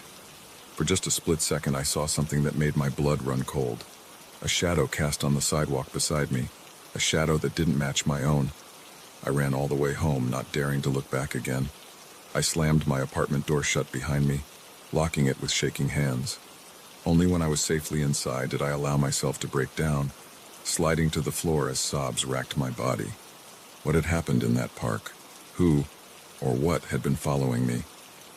The rational part of my brain tried to come up with explanations. Stress-induced hallucinations, an overactive imagination fueled by too many late-night horror movies. Maybe even some prankster getting their kicks by scaring runners. But deep down, I knew none of those explanations fit. What I had experienced was something else. Something that didn't belong in the world as I understood it. I didn't sleep that night. Every creak of the floorboards, every rustle of the curtains in the breeze made me jump. I kept expecting to hear those footsteps outside my door, to see that impossibly tall, thin figure looming in my bedroom doorway. Morning came, and with it, a semblance of normalcy. In the harsh light of day, my experience in the park seemed almost laughable. I went to work, trying to push the memories of the previous night to the back of my mind. But as evening approached, I felt that familiar dread creeping back in. The thought of going home, of being alone in my apartment as darkness fell, was unbearable. I stayed late at the office long after everyone else had gone home. When I finally left, I took a taxi instead of walking, even though my apartment was only a few blocks away. As we drove past Oakwood Park, I found myself staring out the window, scanning the shadows between the trees. For a moment, I thought I saw something. A flash of movement, a figure standing unnaturally still among the bushes. The taxi driver must have noticed my unease. "Everything okay back there?" he asked, meeting my eyes in the rearview mirror. I tore my gaze away from the park. "Yeah," I said, trying to sound more confident than I felt. "Everything's fine." But I knew it wasn't, because as we drove away, I could have sworn I saw that figure step out onto the path. And even though we were moving, even though it was impossible, I heard it. Footsteps, perfectly in sync with the motion of the car, following me home. I haven't been back to Oakwood Park since that night. I've changed my running route, sticking to well-lit streets and populated areas. But sometimes when I'm walking home late or lying awake in the dark, I hear it. That soft, steady rhythm of footsteps, always just out of sight. And I wonder, are they getting closer? The scratching at the window was so faint at first, I thought it was just the wind. But as the sound grew more insistent, a chill ran down my spine. I was miles from civilization, alone in a cabin I'd rented for a peaceful getaway. Yet something was out there in the darkness, trying to get in. And as I would soon discover, this was only the beginning of a nightmare that would push me to the brink of sanity. I'd booked the cabin on a whim, desperate for an escape from the chaos of city life and the pressure of my high-stress job. The listing had promised seclusion and tranquility, nestled deep in the woods with no neighbors for miles. It sounded perfect. The drive up had been beautiful, winding through dense forests and alongside crystal-clear streams. As I pulled up to the cabin, I felt a weight lift from my shoulders. The place was charming, if a bit rustic. A small 2-story log structure with a wide porch and large windows overlooking the surrounding wilderness. The first day was everything I'd hoped for. I hiked the nearby trails, breathed in the crisp mountain air, and spent the evening curled up by the fireplace with a good book. The silence was profound, broken only by the occasional call of a distant bird or the rustle of leaves in the breeze. It wasn't until the second night that things started to feel off. I'd gone to bed early, lulled by the peace and quiet. But sometime in the dead of night I jolted awake, my heart pounding. For a moment I couldn't pinpoint what had disturbed me. Then I heard it. Footsteps, slow and deliberate, circling the cabin. I lay there, barely breathing, straining my ears. The footsteps completed a circuit around the house, then paused. A long moment of silence followed, broken suddenly by a sharp tap on my bedroom window. I nearly leapt out of my skin. The rational part of my brain tried to come up with explanations. It was probably just a branch blown by the wind or maybe some nocturnal animal. But as I listened, I heard it again. Tap, tap, tap. Too rhythmic, too intentional to be anything but a person. "Hello?" I called out, my voice embarrassingly shaky. "Is someone there?" No response. Just more tapping, growing more insistent. I reached for my phone, ready to call for help, only to remember with a sinking feeling that there was no cell service out here. The cabin had a landline for emergencies, but it was downstairs in the living room. Gathering my courage, I slipped out of bed and crept to the window. With trembling hands, I pulled back the curtain just a crack. At first, I saw nothing but darkness. Then a movement caught my eye.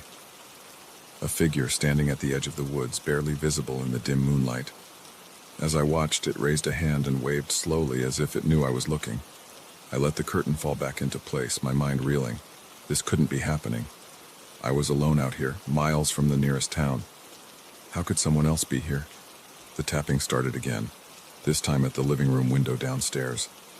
I had to get to that phone. Taking a deep breath, I crept out of the bedroom and down the stairs, wincing at every creak of the old wooden floorboards. The living room was dark, lit only by slivers of moonlight peeking through the curtains. I made it to the phone and picked up the receiver, nearly sobbing with relief when I heard a dial tone. My fingers shook as I dialed 911. 911, what's your emergency? There's someone outside my cabin, I whispered, afraid the intruder might hear me. They're trying to get in. I need help. Okay, stay calm. What's your location? I froze. In my panic, I'd forgotten the exact address of the rental cabin. I don't know the exact address. It's a rental, out in the woods, maybe 20 miles north of Pine Grove. There was a pause on the other end of the line. Sir, we're going to need more information than that to send help.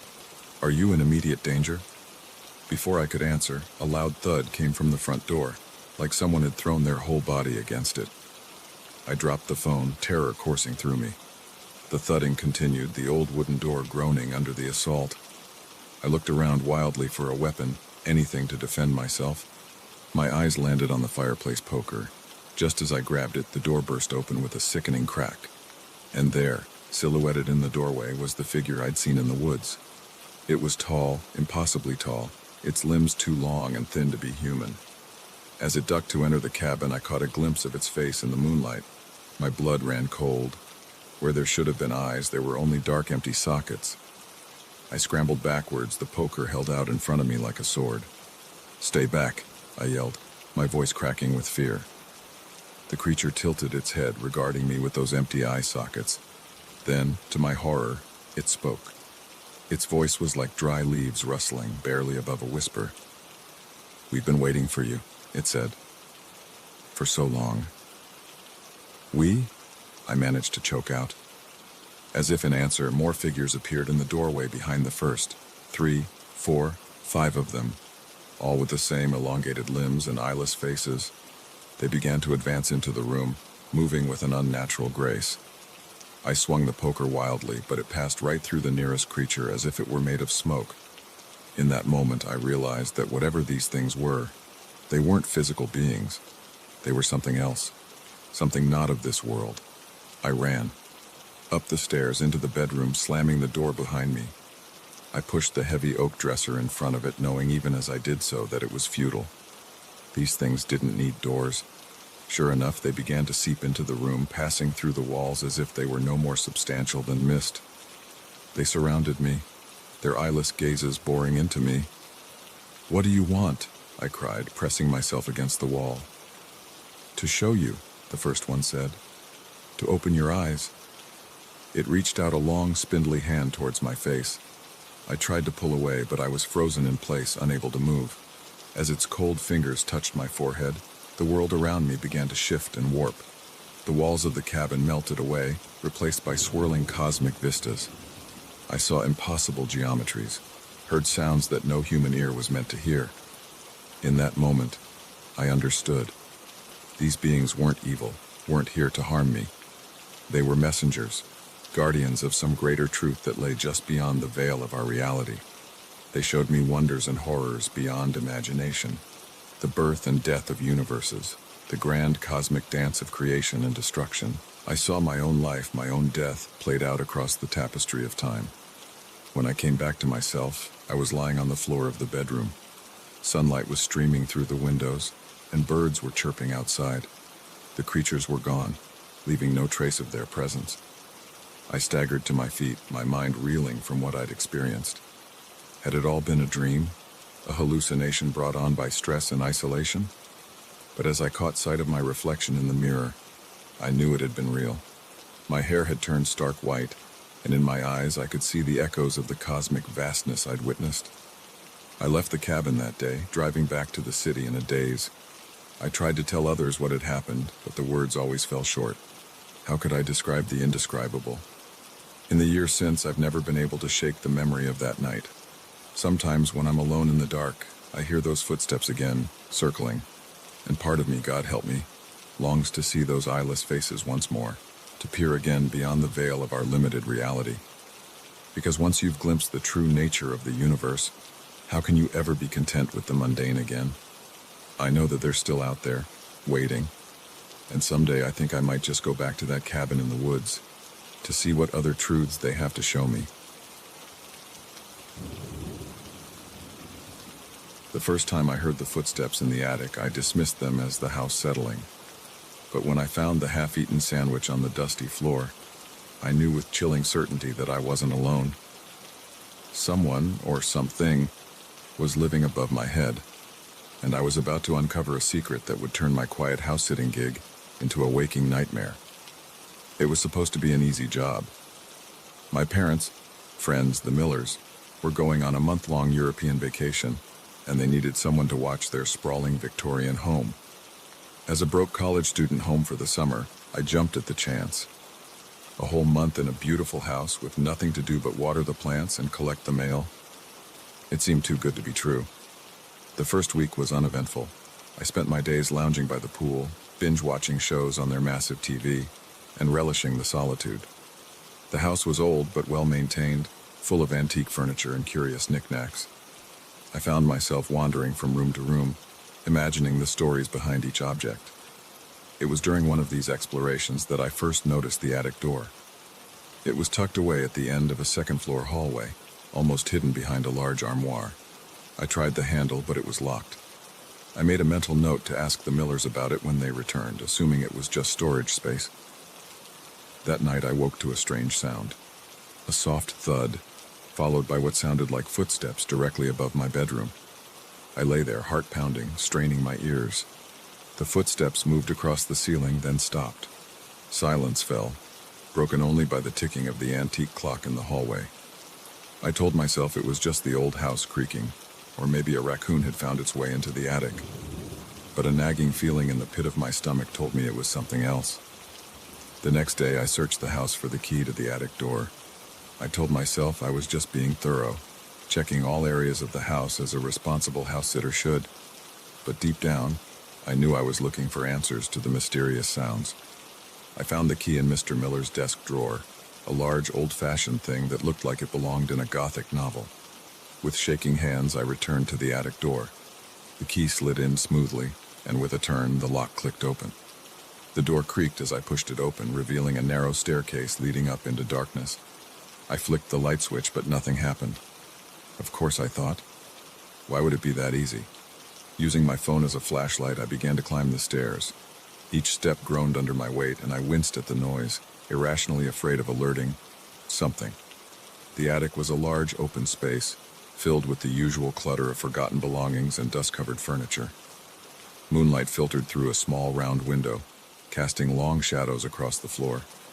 I swept my phone's light around, heart racing as I searched for any sign of an intruder. That's when I saw it. A makeshift bed tucked into a corner made from old blankets and what looked like seat cushions from a long-discarded couch. Beside it was a pile of food wrappers and empty water bottles, and there, on a rickety side table, was a half-eaten sandwich. I stumbled backward, nearly falling down the stairs in my haste to get out. I slammed the attic door shut, fumbling with the key to lock it again. My mind was reeling. Someone was living in the attic. How long had they been there? Did the Millers know? I ran to my room, grabbed my phone, and dialed the Millers' emergency contact number with trembling fingers. It went straight to voicemail. Of course, they were probably on a plane or in some remote part of Europe with no reception. I paced the room, debating what to do. Call the police? But what if I was overreacting? What if it was just a homeless person who had found a safe place to sleep? I didn't want to cause trouble if it wasn't necessary. I decided to wait until morning. I'd go up to the attic again in daylight, maybe leave a note explaining that I knew someone was there and asking them to leave. It wasn't the bravest plan, but it felt safer than confronting them directly. Sleep was impossible that night. Every creak, every gust of wind against the windows had me sitting bolt upright in bed. I kept imagining someone creeping down the attic stairs, making their way to my room. When dawn finally broke, I was exhausted but determined. I wrote a note explaining that I was house-sitting, that I knew someone was in the attic, and asking them to please leave. I promised not to call the police if they went quietly. Armed with the note and a kitchen knife, just in case, I made my way back to the attic. The morning light made it less intimidating, but my heart was still racing as I climbed the stairs. The attic looked different in daylight. Dust motes danced in the sunbeams streaming through the small window. The makeshift bed was still there, but something felt off. It took me a moment to realize what it was. Everything was neat. Too neat. The bed was made, the trash was gone, and there was no sign of the half-eaten sandwich. Had they left already? Or were they just very tidy squatters? I placed the note on the bed and turned to leave. That's when I heard it. A soft shuffling sound coming from behind a large wardrobe in the corner.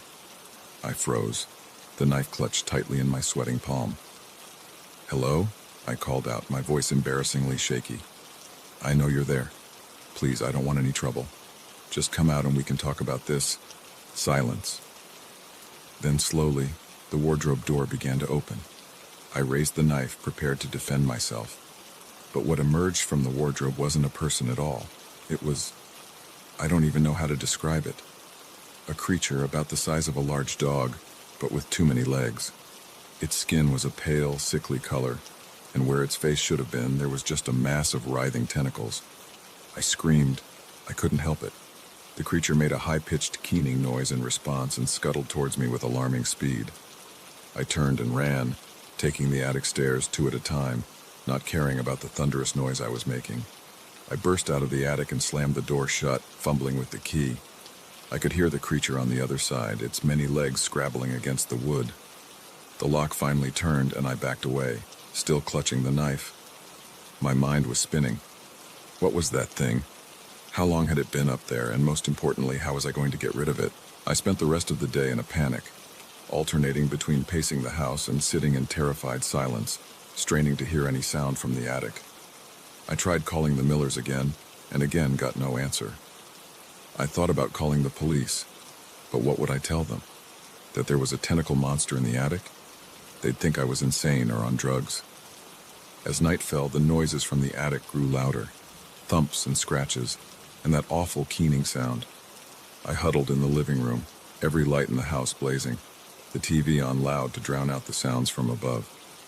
Around midnight, the noises stopped abruptly. The sudden silence was almost worse than the sounds had been. I sat there, hardly daring to breathe, waiting for what would happen next. Then I heard it, the unmistakable sound of the attic door opening. I gripped the knife tighter, my eyes fixed on the hallway leading to the stairs. Slow, dragging footsteps made their way down the steps. A shadow appeared on the wall, grotesquely elongated and misshapen. And then it was there, in the doorway of the living room. In the bright light, it looked even more horrifying than it had in the attic. Its pale skin glistened wetly, and its tentacles writhed ceaselessly. But the most terrifying thing was its eyes. Dozens of them, spread across its body, all fixed on me with an unsettling intelligence. We stared at each other for what felt like an eternity. Then, to my utter shock, it spoke. Not with words, but directly into my mind. "Thank you," it said, its mental voice surprisingly gentle. "For not calling others, for giving me a chance to explain." I couldn't respond. I was too terrified, too confused.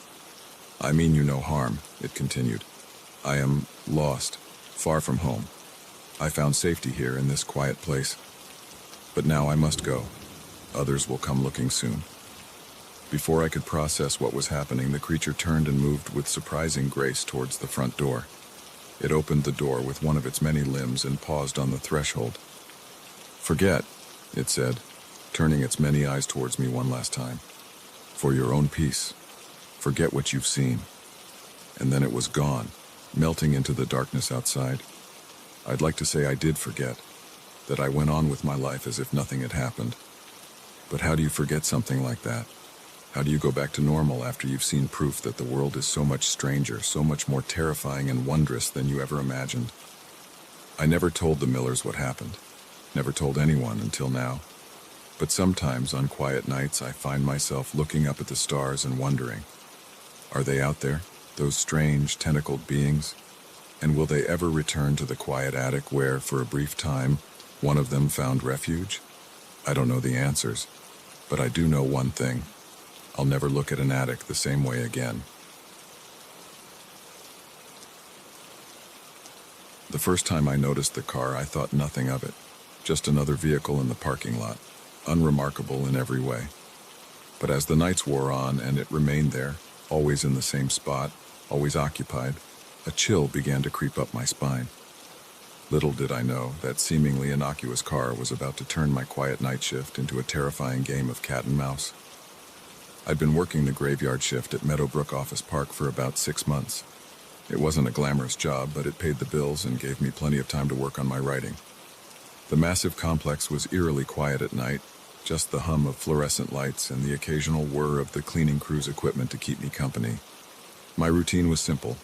Clock in at 11 p.m., make my rounds every hour, and spend the time in between at the security desk, alternating between watching the cameras and pecking away at my laptop. It was mind-numbingly boring most nights, but I preferred it that way. Excitement in this line of work usually meant trouble. The car first appeared on a Tuesday. A nondescript sedan, dark blue or maybe black. It was hard to tell under the orange glow of the parking lot lights. I noticed it on my 2 a.m. round, parked in the far corner of the lot. The windows were tinted, but I could make out the silhouette of someone sitting in the driver's seat. I made a note of it in my log, but didn't think much more about it. Probably just someone taking a break on a long drive, or maybe a couple looking for some privacy. As long as they weren't causing trouble, it wasn't my problem. But the next night, it was there again. Same spot, same silhouette behind the wheel. I frowned as I noted it in the log for the second night in a row. Coincidence, I told myself. Nothing to worry about. By the 5th night, I couldn't shake the feeling that something was off. The car was always there, always occupied, always still. I never saw it arrive or leave. It was as if it materialized out of thin air each night, bringing its mysterious occupant with it. I debated calling the police, but what would I tell them? That I was spooked by a parked car? They'd laugh me off the phone. Besides, technically, the vehicle wasn't doing anything wrong. Public parking lot, no signs prohibiting overnight stays. On the 7th night, things changed. I was at my desk, engrossed in a particularly tricky scene in my novel, when movement on one of the security monitors caught my eye. The car was moving, slowly cruising through the parking lot. It made a complete circuit before returning to its usual spot. My heart was pounding as I watched the figure in the driver's seat. For the first time they moved, turning their head to look directly at the camera. A chill ran down my spine. There was no way they could know where the cameras were unless they'd been studying the lot. Studying us. I picked up the phone, my hand hovering over the keypad. But before I could dial, the figure in the car raised their hand and waved. Not a friendly wave, but a slow, deliberate movement. A message. They knew I was watching. I slammed the phone down and stood up so fast my chair toppled over. This was too much. I needed to confront this person, find out what they wanted. Armed with nothing but my flashlight and a tenuous grasp on my courage, I headed for the parking lot. The night air was cool on my face as I stepped outside, a stark contrast to the sweat beading on my forehead. The parking lot stretched out before me, a sea of shadows and reflected moonlight. And there, in its usual spot, sat the car. I approached slowly, my footsteps sounding unnaturally loud in the quiet night. As I got closer, I could see the figure more clearly. A man, I thought, though it was hard to be sure. He sat perfectly still, facing forward, showing no reaction to my approach. When I was about 10 feet away, I stopped. "Excuse me," I called out, my voice shakier than I'd like. "This is private property. I'm going to have to ask you to leave." No response, no movement. It was as if I was talking to a statue. I took another step forward, my flashlight beam landing on the driver's side window. "Sir? Can you hear me? You need to." The engine roared to life so suddenly I nearly jumped out of my skin. The car's headlights flicked on, momentarily blinding me. By the time my vision cleared, the vehicle was already moving, peeling out of the parking spot with a screech of tires. I watched, dumbfounded, as it sped towards the exit. Just before it turned onto the main road, the car slowed. The driver's window rolled down, and for a brief moment I caught a glimpse of the man inside.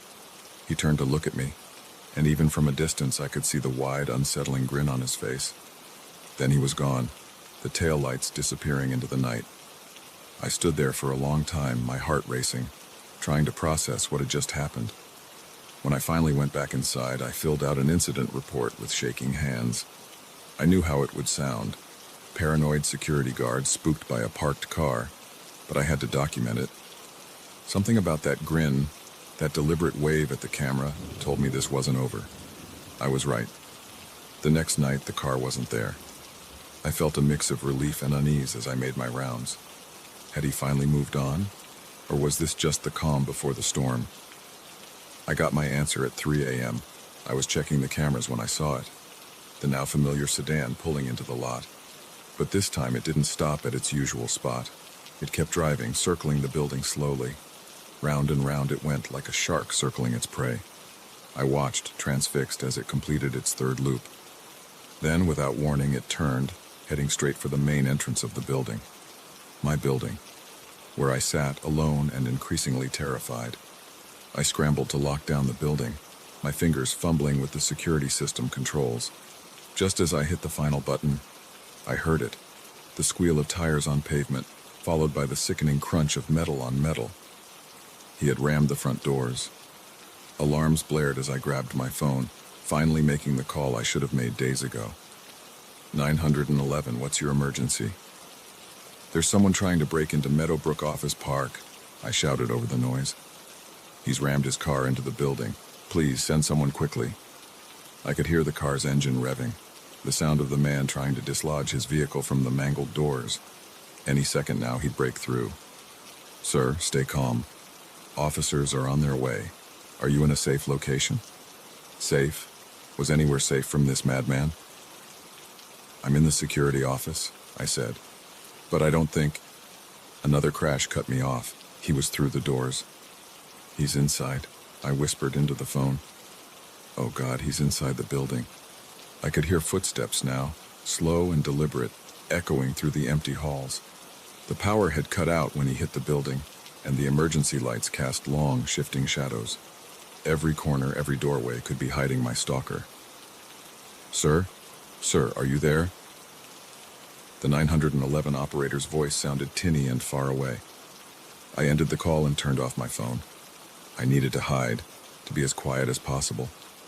The footsteps were getting closer. There was a storage closet behind my desk. I slipped inside, closing the door as softly as I could. The space was tight, filled with cleaning supplies and spare computer parts. I crouched down, trying to make myself as small as possible. The footsteps entered the security office. I held my breath, afraid that even the sound of my breathing might give me away. Through a crack in the door, I could see a sliver of the room. A shadow passed by, pausing at my desk. "Oh, security guard," a sing-song voice called out. "Where are you hiding?" I pressed my hand against my mouth, stifling a whimper. The voice was filled with a horrible glee, like this was all some twisted game. Come out, wherever you are," he continued. "Don't you want to know why I've been watching you all this time?" I didn't move, didn't breathe. The shadow moved again, and I caught a glimpse of the man for the first time in full light. He was ordinary looking, which somehow made him even more terrifying. This wasn't some movie monster. This was just a man with a wide, manic grin and eyes that gleamed with malice. He was standing right in front of the closet now. Surely he could hear my heart pounding. It seemed to echo in the small space, a drum beating out my terror. His hand reached for the doorknob. In the distance I heard sirens. The cavalry was coming, but would they be in time? The doorknob began to turn. I closed my eyes, waiting for the inevitable. But then, the sirens grew louder, much louder. The man paused. "Well," he said, his voice now tight with anger. "Looks like our game will have to wait for another night." The shadow moved away. I heard rapid footsteps, then the screech of tires.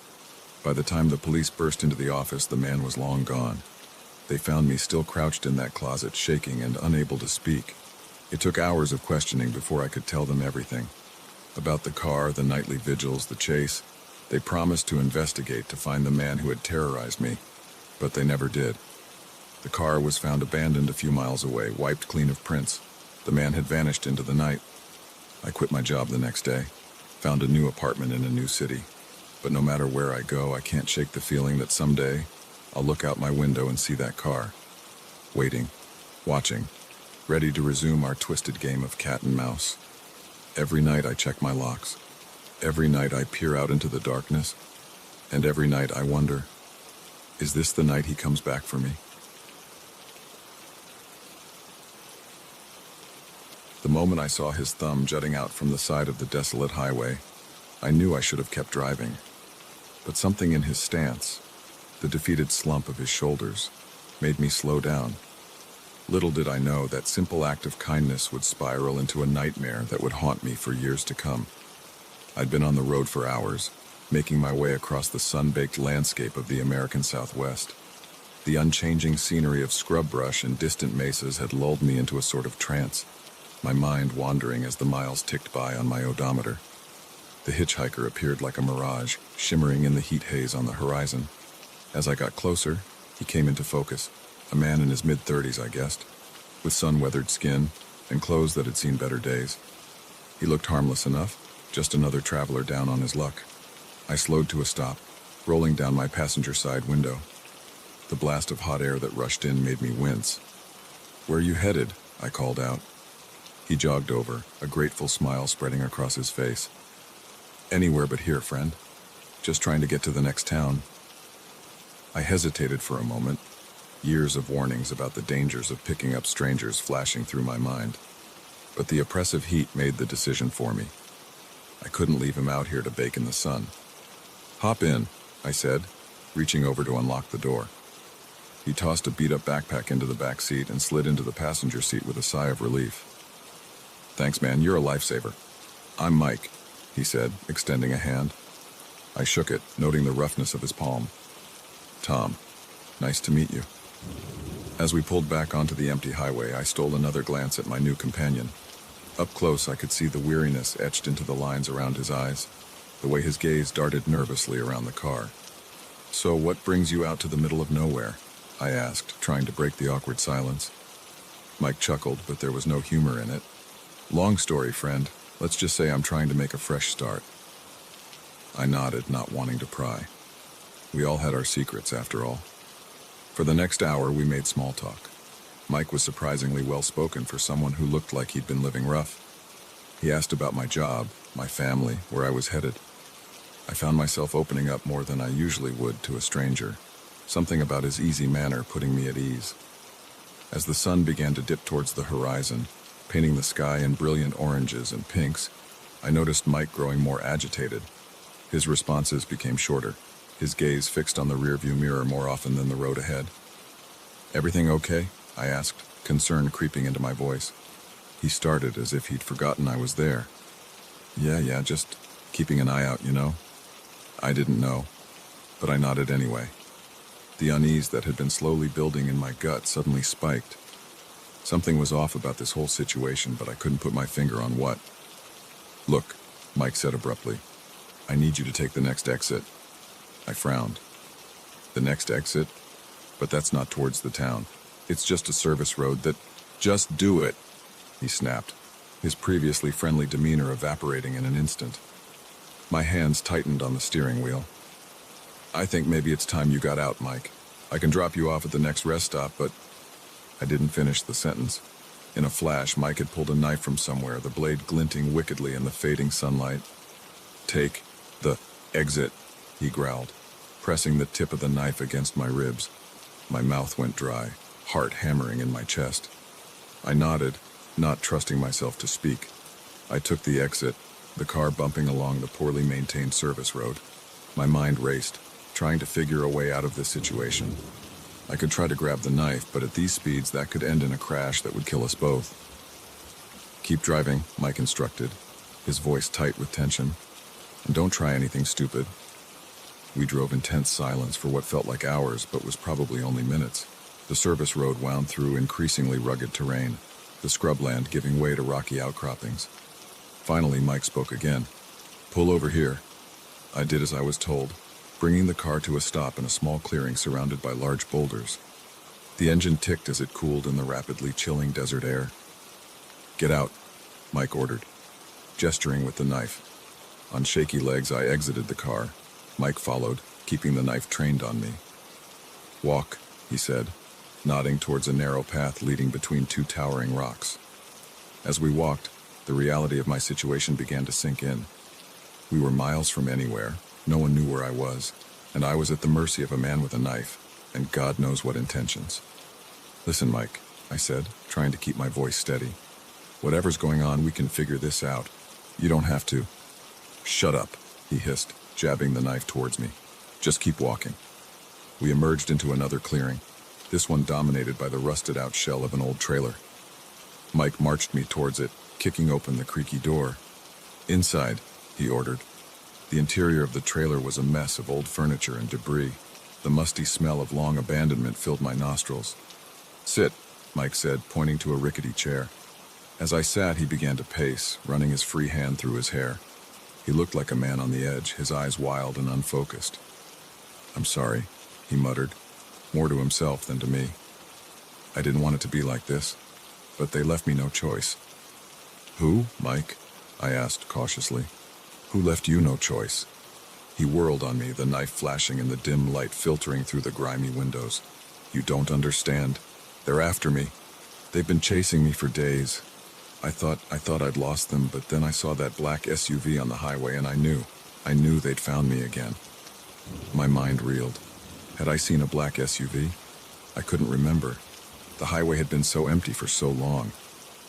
"Mike," I said, trying to keep my voice calm and reasonable, "I didn't see any SUV. I think maybe you're confused, maybe dehydrated from being out in the heat. Why don't we go back to my car, get some water and—" "No, he shouted, making me flinch. "We can't go back. They'll be waiting. They're always waiting." He resumed his pacing, muttering to himself. I watched him, my fear slowly being replaced by pity. This man wasn't a hardened criminal. He was scared, possibly delusional. "Who are they, Mike?" I asked softly. He stopped, fixing me with a haunted stare. "The ones who want what I found. The ones who'll do anything to keep it secret." "What did you find?" Mike hesitated, then reached into his pocket. He pulled out a small object, clenched tightly in his fist. Slowly, he opened his hand. In his palm sat a small metallic cube, no bigger than a die.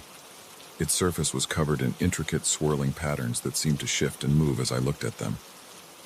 "I found it out in the desert," Mike whispered. "At first, I thought it was just some weird rock. But then it showed me things. Terrible, wonderful things. The truth about everything." I stared at the cube, mesmerized. The patterns did seem to be moving, forming and reforming into impossible shapes.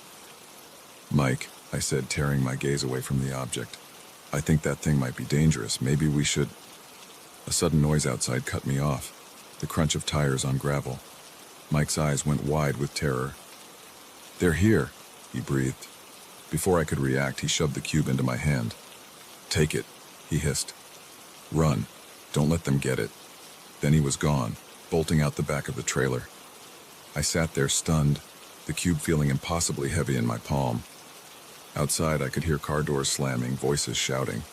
In that moment, I had to make a choice. Run, as Mike had told me to, or stay and try to explain this insane situation to whoever was out there.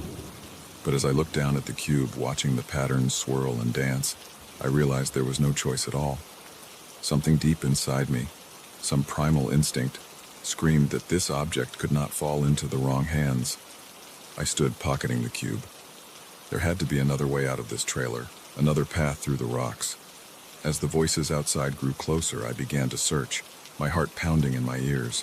Whatever Mike had gotten himself into, I was now a part of it. And somehow I knew my life would never be the same. As I found a small rear window and squeezed through, dropping quietly to the ground outside, one thought echoed in my mind. I should have kept driving when I saw that thumb on the side of the road. But it was too late for regrets now. The chase was on, and I was running from shadows I couldn't even begin to understand.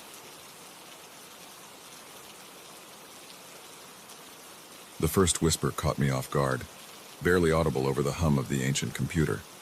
I dismissed it as my imagination, a trick of the late hour and the empty building.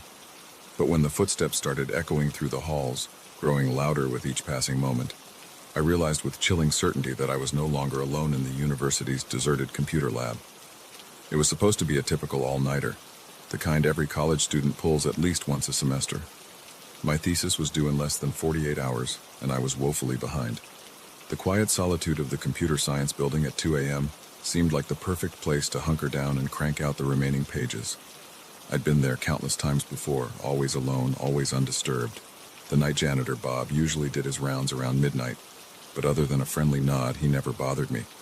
Tonight, though, the building felt different. The shadows seemed deeper, the silence more oppressive. I tried to focus on my work, the gentle clacking of the keyboard, the only sound breaking the stillness.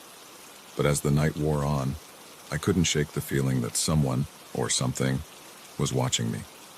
It started with little things, a flicker of movement in my peripheral vision, gone when I turned to look. The sensation of breath on the back of my neck, even though I was alone in the room. I chalked it up to exhaustion and too much caffeine, forcing myself to keep typing. Then came the whisper.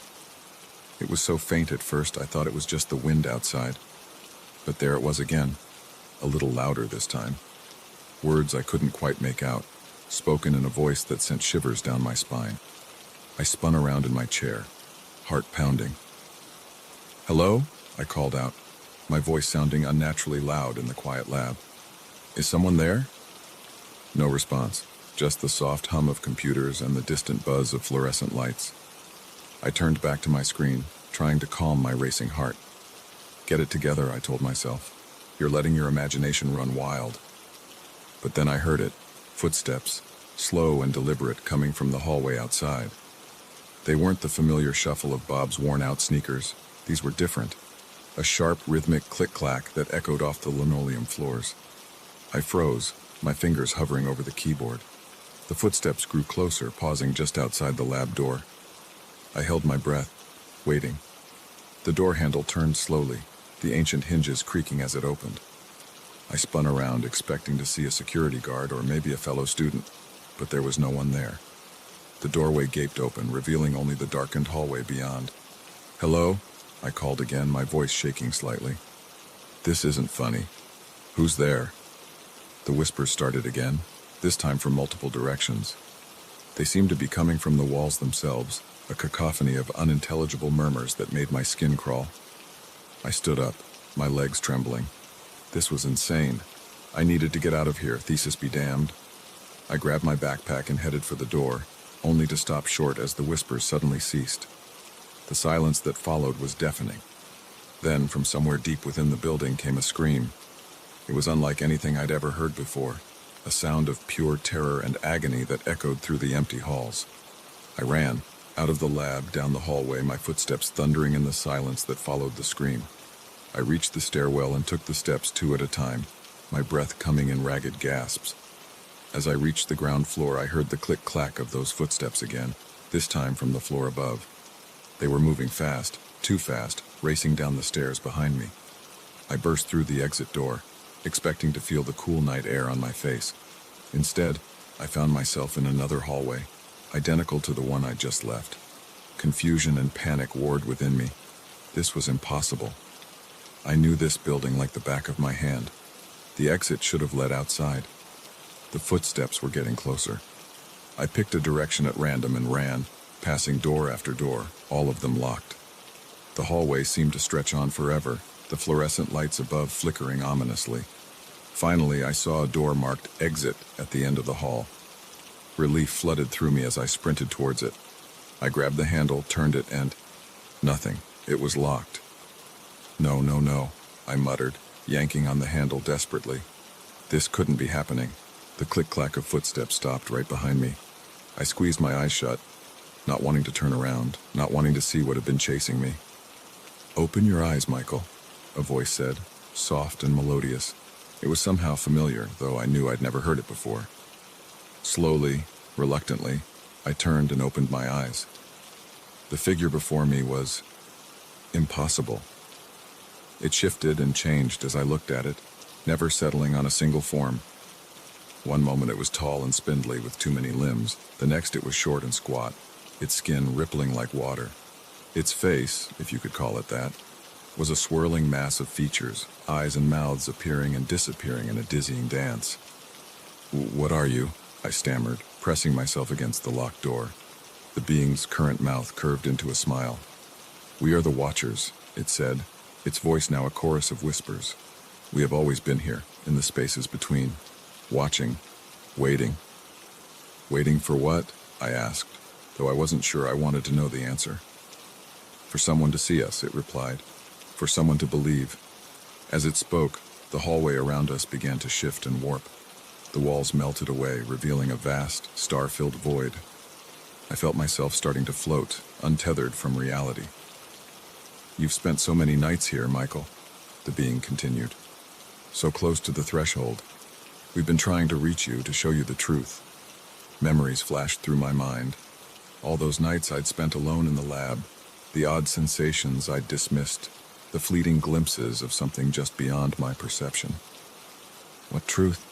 I asked, my voice barely a whisper. The being's form settled briefly into something almost human.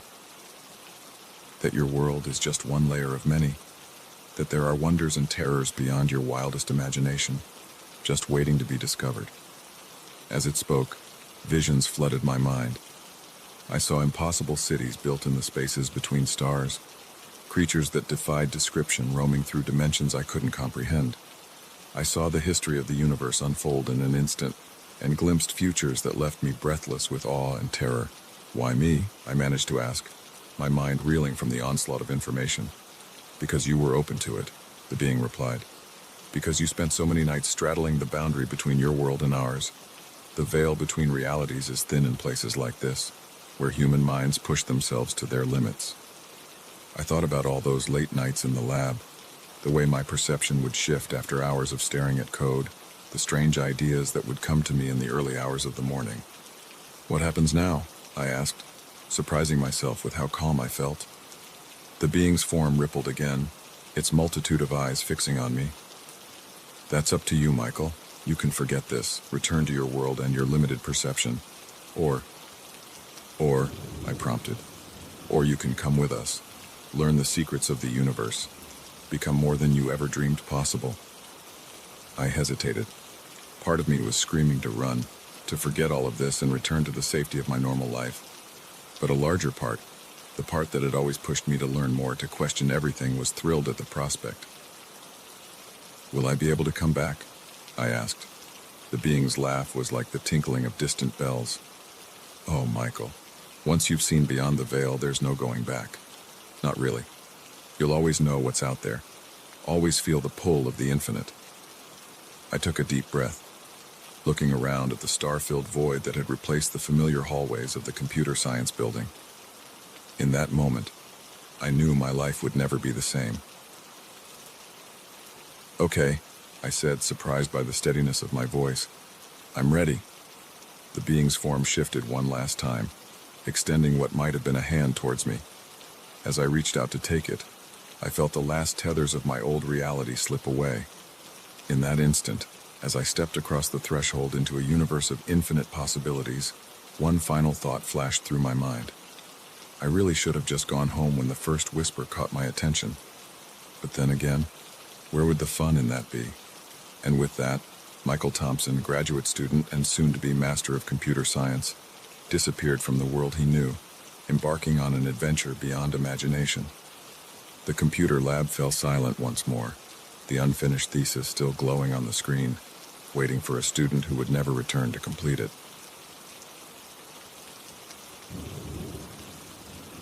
The moment the lights flickered out, plunging the house into darkness. I knew this wasn't going to be an ordinary babysitting gig. The sudden silence that followed, broken only by the pounding of rain against the windows, made my skin crawl. But it was the soft thud from upstairs, where the children were supposed to be sleeping, that sent a chill down my spine. Little did I know this was just the beginning of a night that would push me to the brink of terror. I'd been babysitting for the Thompsons for about 6 months. They were good people, always paid on time, and their kids, 8-year-old Lily and 6-year-old Max, were sweet and well-behaved. It was an easy gig, usually just involving dinner, some TV, and then tucking the kids into bed before I spent the rest of the night doing homework or watching Netflix. This particular Friday night had started like any other. Mr. and Mrs. Thompson left for their date night around 7 p.m., leaving me with instructions to have the kids in bed by 9. We had pizza for dinner, played a few board games, and then I herded them upstairs for their baths and bedtime stories. By 9:30, both kids were tucked in, and I thought fast asleep. I settled onto the living room couch with my laptop, ready to catch up on some essays I had due. That's when the storm hit. It came out of nowhere, the sky opening up with a fury that made the windows rattle. Lightning flashed, followed almost immediately by a deafening crack of thunder. The lights flickered once, twice, and then went out completely. I sat there in the sudden darkness, my heart pounding. Power outages weren't uncommon during storms, but something about this felt different. The air seemed charged, heavy with a tension I couldn't explain. That's when I heard it. A soft thud from upstairs, followed by what sounded like footsteps. My first thought was that the thunder had woken one of the kids. I grabbed my phone, using its flashlight to navigate through the dark house. "Lily? Max?" I called out as I climbed the stairs. "It's okay, guys, it's just a storm." No response. The upstairs hallway was pitch black, my phone's light barely cutting through the gloom. I approached Lily's room first, pushing open the door slowly. "Lily?" I whispered, shining the light towards her bed. My blood ran cold. The bed was empty, the covers thrown back as if she'd left in a hurry. Trying to quell the rising panic in my chest, I turned to Max's room. "Please be there," I thought desperately. "Please just be hiding from the storm." But Max's bed was empty too, both children gone. "Lily, Max," I called out, my voice echoing through the empty hallway. "This isn't funny. Come out now." Silence. Just the relentless pounding of the rain and the occasional rumble of thunder. I searched every room upstairs, growing more frantic with each empty space I found. They weren't in the bathroom, not in their parents' room, not in any of the closets. It was as if they had vanished into thin air. As I stood in the hallway, trying to decide what to do next, I heard another sound, a giggle, high-pitched and childlike, coming from downstairs. Relief flooded through me. They must have snuck down while I was searching the rooms. I hurried back down the stairs, calling out, "Guys, you really scared me. Come on out now." The giggle came again, this time from the kitchen. I rounded the corner, my phone's light bouncing off the stainless steel appliances. "Lily? Max?" The kitchen was empty, but there on the floor was a small puddle of water, and leading away from it, a trail of wet footprints, child-sized footprints. My relief quickly turned to confusion, then to fear. Something wasn't right. The footprints led to the basement door, which stood slightly ajar. I'd only been down to the basement once when Mrs. Thompson asked me to grab some extra paper towels. It was unfinished, all concrete floors and exposed pipes, with boxes of holiday decorations and old toys piled in corners. Not a place the kids were allowed to play. My hand shook as I reached for the doorknob. Every instinct was screaming at me to run, to get out of the house and call the police. But I couldn't leave the children. Whatever was happening, I had to find them. The basement stairs creaked under my feet as I descended, my phone's light casting long, shifting shadows. The air grew colder with each step, and I could smell the damp, musty odor of the underground space. "Lily? Max?" I called out again, my voice sounding small and frightened even to my own ears. "Please come out. You're not in trouble, I promise." A rustling sound came from behind a stack of boxes. I moved towards it slowly, my heart pounding so hard I thought it might burst from my chest. "Guys," I whispered, peering around the boxes. What I saw made me stumble back, a scream caught in my throat. It looked like Lily and Max, but wrong. Their skin was pale, almost translucent, their eyes too large and dark in their small faces. They stood unnaturally still, water dripping from their soaked pajamas. "What's going on?" I managed to stammer. "What happened to you?" They smiled in unison, an eerie, too-wide grin that sent shivers down my spine. When they spoke, it was with one voice, a sound that seemed to come from everywhere and nowhere at once. "We went for a swim," they said. "Won't you join us?" I shook my head, backing away slowly. This couldn't be real. I must have fallen asleep on the couch. This was just some bizarre nightmare. The children, or whatever they were, took a step forward. "Don't you want to play with us, Sarah?" they asked, their voices taking on a sing-song quality. "The water's so nice and cool." "Stay back," I warned, though my voice shook with fear. "What have you done with the real Lily and Max?" They tilted their heads in perfect synchronization, those two large eyes blinking slowly. "We are Lily and Max," they said. "We're just more now, and we want you to be more too." I turned to run, but found my path blocked. Standing at the bottom of the stairs was a figure, tall and thin, its features hidden in shadow. Water dripped from its long, spindly limbs, forming a puddle on the concrete floor. "Who are you?" I asked, my voice barely above a whisper. "What do you want?" The figure said nothing, but I heard its voice in my head, a sound like rushing water and grinding stones. "We are the beneath," it said. "We have always been here in the dark places, the wet places, waiting." "Waiting for what?" I asked, though I feared I already knew the answer. "For someone to invite us in," the children said from behind me. "And now we're here, and we're so very hungry." I looked frantically around the basement, searching for any means of escape. My eyes landed on a small window set high in the wall. It would be a tight squeeze, but it might be my only chance. I feinted to the left, then sprinted right, aiming for a stack of boxes beneath the window. Behind me, I heard the patter of small feet and the heavier tread of the tall figure. I scrambled up the boxes, my fingers scrabbling at the window latch. Just as I felt long, cold fingers grip my ankle, the window popped open. I pulled myself through, feeling my shirt tear on the rough edge of the window frame. I tumbled onto the wet grass outside, the rain still coming down in sheets. I ran, across the backyard, through the gate, down the street. I didn't stop until I reached the police station, soaked to the bone and gasping for breath. The police, of course, didn't believe me. They found the house exactly as it should be. 2 children sleeping peacefully in their beds, no sign of any disturbance. Mr. and Mrs. Thompson were understandably upset, thinking I had abandoned their children to run out into the storm. I lost my babysitting job, and my reputation in the neighborhood was ruined. But I knew what I had seen, what I had experienced, and I knew that something dark and hungry had found its way into our world. Sometimes, on rainy nights, I think I can hear children giggling outside my window. And in my dreams, I still see those 2 large eyes and hear that watery voice inviting me to join them in the cool, dark depths. I never babysat again after that night. And I always check under my bed before I go to sleep. Because now I know that the monsters aren't just the stuff of childhood nightmares. They're real, they're hungry, and they're waiting for an invitation to come in.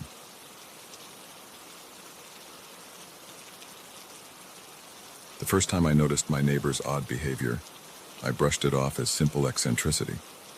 But as the days passed and more residents of our apartment building began acting strangely, a chilling realization crept over me. Something sinister was lurking beneath the surface of our seemingly ordinary lives, and I was the only one who seemed to notice. I'd moved into the Oakwood apartments just 3 months ago, drawn by the affordable rent and convenient location. It was an older building, a bit worn around the edges, but it had character. The residents were a mix of young professionals, small families, and retirees, a typical cross-section of urban life. At first, everything seemed normal. I'd exchange pleasantries with my neighbors in the hallway, chat with Mrs. Rodriguez from 3B while collecting my mail, and occasionally run into Tom from 2A in the laundry room. It was all wonderfully, boringly ordinary. Then about a month ago, things started to change. It began with Mrs. Rodriguez. One morning, as I was heading out to work, I saw her standing in the hallway, staring blankly at the wall. When I said good morning, she didn't respond. She just kept staring, unblinking, at a spot just above my head. "Mrs. Rodriguez," I said, a little louder this time. "Are you okay?" She blinked slowly, then turned to look at me. For a moment her eyes seemed wrong, too dark, too empty. But then she smiled and everything seemed normal again. "Oh, good morning, dear," she said, her voice a bit too cheery. "I must have been daydreaming. Have a wonderful day." I chalked it up to her getting older, maybe having a senior moment. But over the next few days, I noticed more odd behavior from other residents. Tom from 2A, usually so meticulous about separating his whites and colors, was shoving all his laundry into one machine, including what looked like muddy shoes. When I pointed it out, he just smiled vacantly and said, "It's all the same in the end, isn't it?" The young couple in 4C, who I'd often hear arguing through the thin walls, fell silent, completely silent. I never heard a peep from their apartment anymore, not even footsteps or the sound of their TV. And Mr. Jenkins, the grumpy old man from 1A who used to complain about everything, started greeting everyone with an unnaturally wide smile and a cheery, "Isn't it a beautiful day?" Each incident on its own might not have been cause for alarm, but taken together, they painted a picture that made my skin crawl. It was as if someone had replaced my neighbors with pod people from an old sci-fi movie. I tried to rationalize it. Maybe there was a gas leak making everyone act weird, or perhaps some sort of mass hysteria had taken hold of the building. But deep down, I knew it was something more sinister. My suspicions were confirmed late one night when I couldn't sleep. I heard a strange, rhythmic thumping coming from the hallway. Curiosity overcoming my fear, I crept to my door and peered through the peephole. What I saw made my blood run cold. All of my neighbors were in the hallway, moving in unison. They were doing some sort of dance, their movements jerky and unnatural, and they were all smiling those two wide smiles, their eyes dark and empty. I stumbled back from the door, my heart pounding. This couldn't be real. It had to be some sort of nightmare, but the thumping continued, growing louder. And then I heard something else, a low humming chant that seemed to vibrate through the walls. I spent the rest of the night huddled in my bedroom, lights off, trying to convince myself that what I'd seen wasn't real. But when morning came and I cautiously ventured out, I knew it had been no dream. The hallway carpet was scuffed and dirty, as if dozens of feet had been shuffling across it all night. And my neighbors, they all looked exhausted with dark circles under their eyes, but they were still smiling those unnatural smiles. "Good morning," Mrs. Rodriguez chirped as I passed her in the hall. "Isn't it a wonderful day to be alive?" I mumbled a response and hurried past her, my skin crawling. I had to figure out what was going on. Over the next few days, I became a detective in my own home. I started keeping a log of my neighbors' behaviors, noting every oddity, every out-of-character action. I even went so far as to set up a small camera pointed at my door, hoping to catch another midnight gathering. But the more I observed, the more terrified I became. It wasn't just their behavior that was off. Physical changes were happening too. Mr. Jenkins, who had always stooped with age, now stood unnaturally straight. The young woman from 4C seemed to have grown several inches taller overnight. And Tom's eyes, I could have sworn they had changed color. I knew I should leave, find somewhere else to live, but a morbid curiosity kept me there. I had to know what was happening. One night, about a week after I'd witnessed the hallway dance, I heard a knock at my door. It was past midnight and I hadn't been sleeping well, too keyed up from constant vigilance. I approached the door cautiously, my heart pounding. Through the peephole, I saw Mrs. Rodriguez standing there, still smiling that too-wide smile. "Hello, dear," she called through the door. "We've noticed you haven't been joining us for our nightly gatherings. Won't you come out and play?" I backed away from the door, my mouth dry with fear. "I'm not feeling well," I called back. "Maybe another time." "Oh, but we insist," came another voice. Tom's voice, but not quite right. Too deep, too resonant. "It's time for you to join us, to become one of us." The door handle began to rattle. They were trying to get in. I ran to my bedroom, slamming and locking the door behind me. The main door of my apartment crashed open and I could hear them filing in. Their footsteps were oddly in sync, a rhythmic thumping that matched the pounding of my heart. Come out," they called in unison. "It's time to shed your old self, time to evolve." I looked around frantically for an escape route. The window was my only option. I was on the 3rd floor, but there was a fire escape. If I could just reach it. I could hear them outside my bedroom door now, The wood began to splinter as they pounded on it. With shaking hands, I pushed open the window and climbed out onto the fire escape. The cool night air hit me, and for a moment I felt a surge of hope. I could get away. I could be free. But as I looked down, my hope turned to ashes.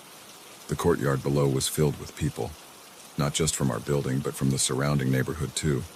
All of them looking up at me with those dark, empty eyes, all of them smiling those terrible smiles. "Join us," they called up to me. "Become one with us."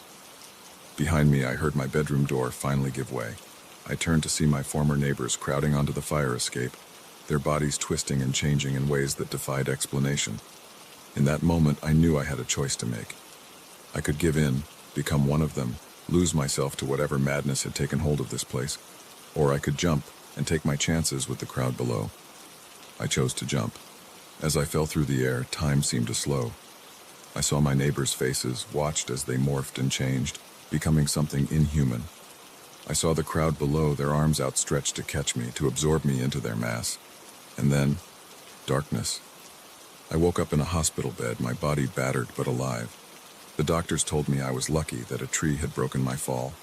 They said I'd been babbling about monsters and body snatchers when I was brought in. No one believed my story, of course. They chalked it up to a mental breakdown, said the stress of city life had gotten to me. The Oakwood Apartments, they assured me, was just a normal building filled with normal people. But I know the truth. I saw what I saw.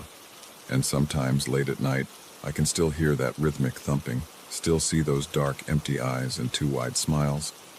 I never returned to the Oakwood Apartments. I moved far away to a small town where I thought I'd be safe. But every so often I'll see someone on the street whose smile is just a little too wide, whose eyes are just a little too dark. And I wonder, how far has it spread? And how long before there's nowhere left to run? The moment I saw those desperate eyes peering out from the back window of the van, I knew my quick pit stop was about to turn into a nightmare. What I didn't realize was that by the end of the night, I'd be running for my life, questioning everything I thought I knew about the quiet highways of Middle America. It had been a long day of driving. I was on my way to my sister's wedding in Colorado, opting for a road trip instead of a flight to save some cash. The monotony of the highway had lulled me into a kind of trance, the yellow lines blurring together as I pushed on through the night. When I saw the sign for a rest stop coming up, I decided to pull in. My gas tank was running low, and my bladder wasn't far behind. Plus, I figured some caffeine wouldn't hurt to keep me alert for the last leg of the journey. The rest stop was like any other I'd seen across the country. A small building housing restrooms and vending machines, a couple of picnic tables, and a dimly lit parking lot. At this late hour, it was nearly deserted. Just a couple of semis in the far corner, their drivers presumably catching some sleep, and a dark van parked near the building. I pulled up to the gas pump, stretching as I got out of my car. The night air was cool on my face, a welcome change from the stuffy interior of my vehicle. As I started to fill up my tank, movement caught my eye. The van's back window was dirty and tinted, but I could swear I saw a face pressed against it. A woman's face, her eyes wide with what looked like fear. She seemed to be mouthing something, but I couldn't make it out. I blinked and the face was gone. Had I imagined it? The long hours on the road must be getting to me, I thought. I shook my head and finished filling up my tank. As I walked towards the building to use the restroom, I passed by the van.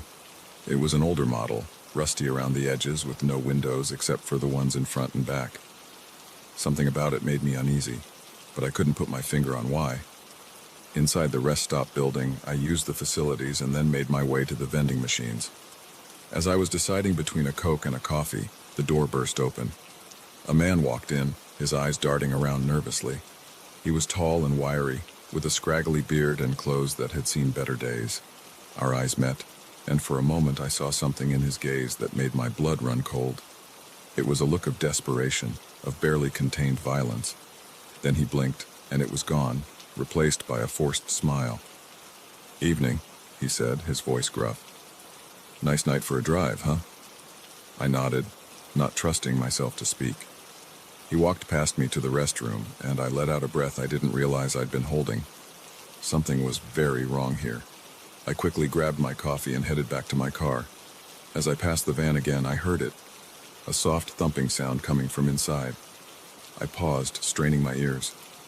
There it was again, followed by what sounded like a muffled cry. My heart started racing. The face in the window, the strange man, the sounds from the van, it all added up to something sinister. I knew I should just get in my car and drive away, pretend I hadn't seen or heard anything, but I couldn't.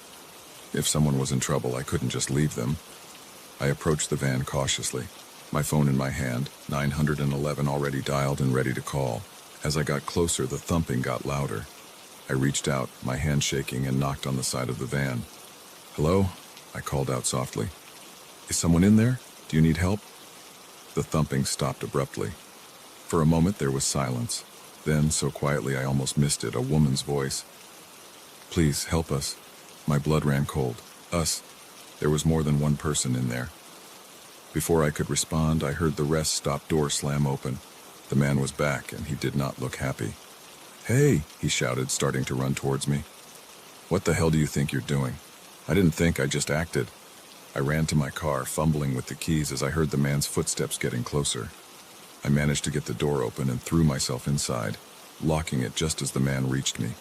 He slammed his hands on my window, his face contorted with rage. "Mind your own business," he snarled. "You don't know what you're messing with." I started the engine, my hands shaking so badly I could barely grip the steering wheel. The man stepped back as I put the car in reverse, but his eyes never left mine. As I peeled out of the parking lot, I could see him in my rearview mirror, running back to the van. My mind was racing as I sped down the highway. What had I just stumbled upon? A kidnapping? Human trafficking? Whatever it was, I knew I had to do something. I couldn't just drive away and leave those people in that van. I dialed 911, my voice shaking as I tried to explain what I'd seen to the dispatcher. They told me to keep driving, that they were sending patrol cars to the rest stop. But as I hung up, I saw headlights in my rearview mirror. Headlights that were getting closer at an alarming speed. It was the van. My heart felt like it was going to beat out of my chest. I pressed down harder on the gas pedal, pushing my old car to speeds it was never designed for. But the van was faster, slowly but surely gaining on me. I weaved through the sparse traffic, ignoring the angry honks from the other drivers. The van stayed right on my tail, so close I couldn't even see its headlights in my mirrors anymore. Suddenly, I saw a sign for an upcoming exit. Without thinking, I swerved across 2 lanes of traffic and took the exit ramp at a speed that had my tires squealing.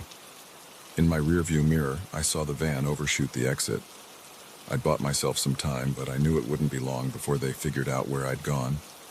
The exit led to a small town, its streets deserted at this late hour. I turned randomly, taking rights and lefts without any real plan, just trying to put as much distance between me and the van as possible. After a few minutes of this, I found myself on a dark residential street. I pulled over, killing the lights and engine. My hands were shaking as I tried to figure out what to do next. Should I keep driving? Try to find a police station? Go back to the highway and hope to run into the patrol cars the dispatcher had sent? As I sat there, paralyzed with indecision, I saw headlights approaching. My breath caught in my throat as I recognized the outline of the van. It was driving slowly down the street, as if searching for something. Searching for me. I slouched down in my seat, praying they wouldn't notice my car. The van crawled past, so close I could have reached out and touched it. I held my breath, not daring to move a muscle until the red taillights had disappeared around a corner.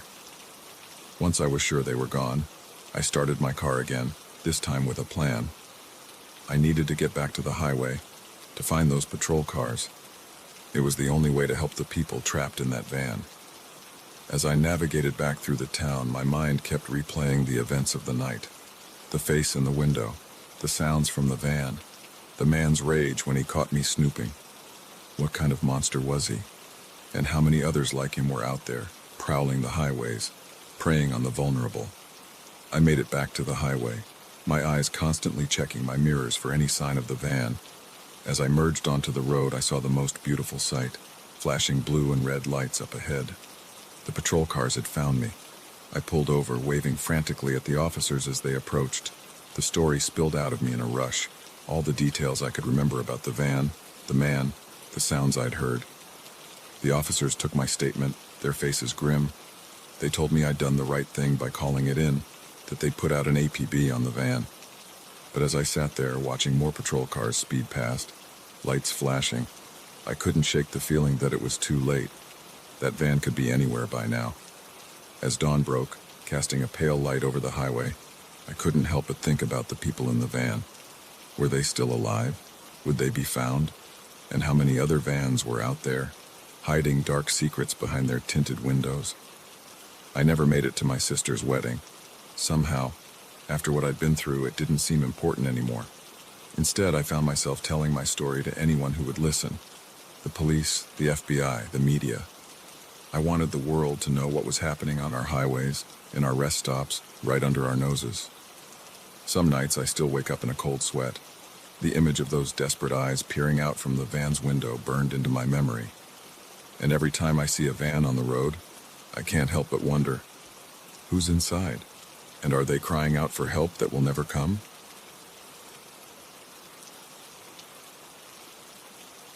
The first note appeared on a Tuesday, slipped under the front door like a whisper of danger. "Get out while you can," it read in jagged, urgent letters. I laughed it off as a prank, but as the week wore on and the messages grew increasingly sinister, I realized that my simple house-sitting job had turned into a waking nightmare. It was supposed to be an easy gig. My college roommate Sarah asked if I could watch her place for a month while she was on a work assignment overseas. Her house was a charming little Victorian in a quiet neighborhood, complete with a white picket fence and a garden that would make any green thumb jealous. I jumped at the chance. A whole month away from my cramped studio apartment sounded like heaven. The first few days were uneventful. I watered the plants, collected the mail, and spent my evenings curled up on Sarah's comfortable couch, binge-watching shows on her massive TV. It was peaceful, almost too quiet after the constant noise of my apartment building. Then came that first note. I found it when I came back from grocery shopping, a small piece of paper lying innocently on the welcome mat. The message was short but chilling. I turned it over in my hands, looking for any clue about its origin, but there was nothing. Just those 5 words, scrawled in what looked like black marker. I shook my head, crumpling the paper and tossing it in the trash. Probably just some kids in the neighborhood playing a prank. I pushed it out of my mind and went about my day. The second note came 2 days later, this time slipped under the door sometime during the night. I found it when I came downstairs for my morning coffee. This one was longer. "The walls have eyes. They know you're here. Leave now." A chill ran down my spine as I read it. The handwriting was the same as the first note, but there was something more urgent about this message. I found myself glancing at the walls, half expecting to see eyes staring back at me. "Don't be ridiculous," I told myself. "It's just another stupid prank." But I couldn't shake the feeling of unease that settled over me. I started double-checking the locks before bed, drawing the curtains tight against the night. The third note appeared the very next day, stuck to the bathroom mirror when I got out of the shower. My heart nearly stopped when I saw it, dripping water onto the tile floor as I stood frozen in shock. How had someone gotten into the house? This message was the most disturbing yet. "They're coming for you. I can't hold them back much longer. Run." I called the police, my hands shaking as I dialed the number. They came and took a report, but there were no signs of forced entry, no fingerprints on the notes. They suggested it might be kids in the neighborhood and promised to increase patrols in the area. I called Sarah next, wondering if she had any enemies, anyone who might want to scare her or me out of the house. But she was as baffled as I was, insisting that she had good relationships with all her neighbors. That night, I barely slept. Every creak of the old house, every gust of wind outside, had me sitting bolt upright in bed, my heart pounding. I kept the bedroom door locked, a chair propped under the handle for good measure. The fourth note was waiting for me in the morning, slipped under my bedroom door despite my precautions, 2 words written larger than the others, filling the entire page. Too late. I ran. I didn't even pack a bag, just grabbed my phone and my keys and bolted out the front door in my pajamas. I drove aimlessly for hours, my mind racing. Who was leaving these notes? What did they mean? And why me? It was dark by the time I worked up the courage to go back to the house. I sat in my car for a long time, staring at the darkened windows, half expecting to see a shadowy figure watching me. Finally, taking a deep breath, I went inside. The house was quiet, exactly as I'd left it in my panicked flight. I did a thorough search, checking every room, every closet, even under the beds. Nothing seemed out of place. No new notes. I collapsed onto the couch, exhausted and confused. Maybe I was overreacting. Maybe this really was just an elaborate prank that had gone too far. That's when I heard it. A soft scratching sound coming from inside the walls. I froze, straining my ears. There it was again, like something was moving within the very structure of the house. It seemed to be coming from everywhere and nowhere at once. "Hello," I called out, my voice shaky. "Is someone there?" The scratching stopped abruptly. The silence that followed was somehow worse than the noise had been. Then, a whisper, so faint I almost missed it. "Help us." I scrambled off the couch, my heart pounding. "Who's there?" I demanded, trying to sound braver than I felt. "Show yourself." More whispers joined the first, a chorus of barely audible voices pleading for help. They seemed to be coming from the walls themselves, growing louder with each passing second. I ran to the front door, yanking it open, ready to flee again. But I stopped short at the threshold. The street outside was wrong. The houses across the way were twisted, their shapes elongated and warped as if seen through funhouse mirrors. The sky above was a swirling mass of unnatural colors, and I could see things moving in it, things that defied description. I slammed the door shut, my breath coming in ragged gasps. This couldn't be real, I had to be dreaming.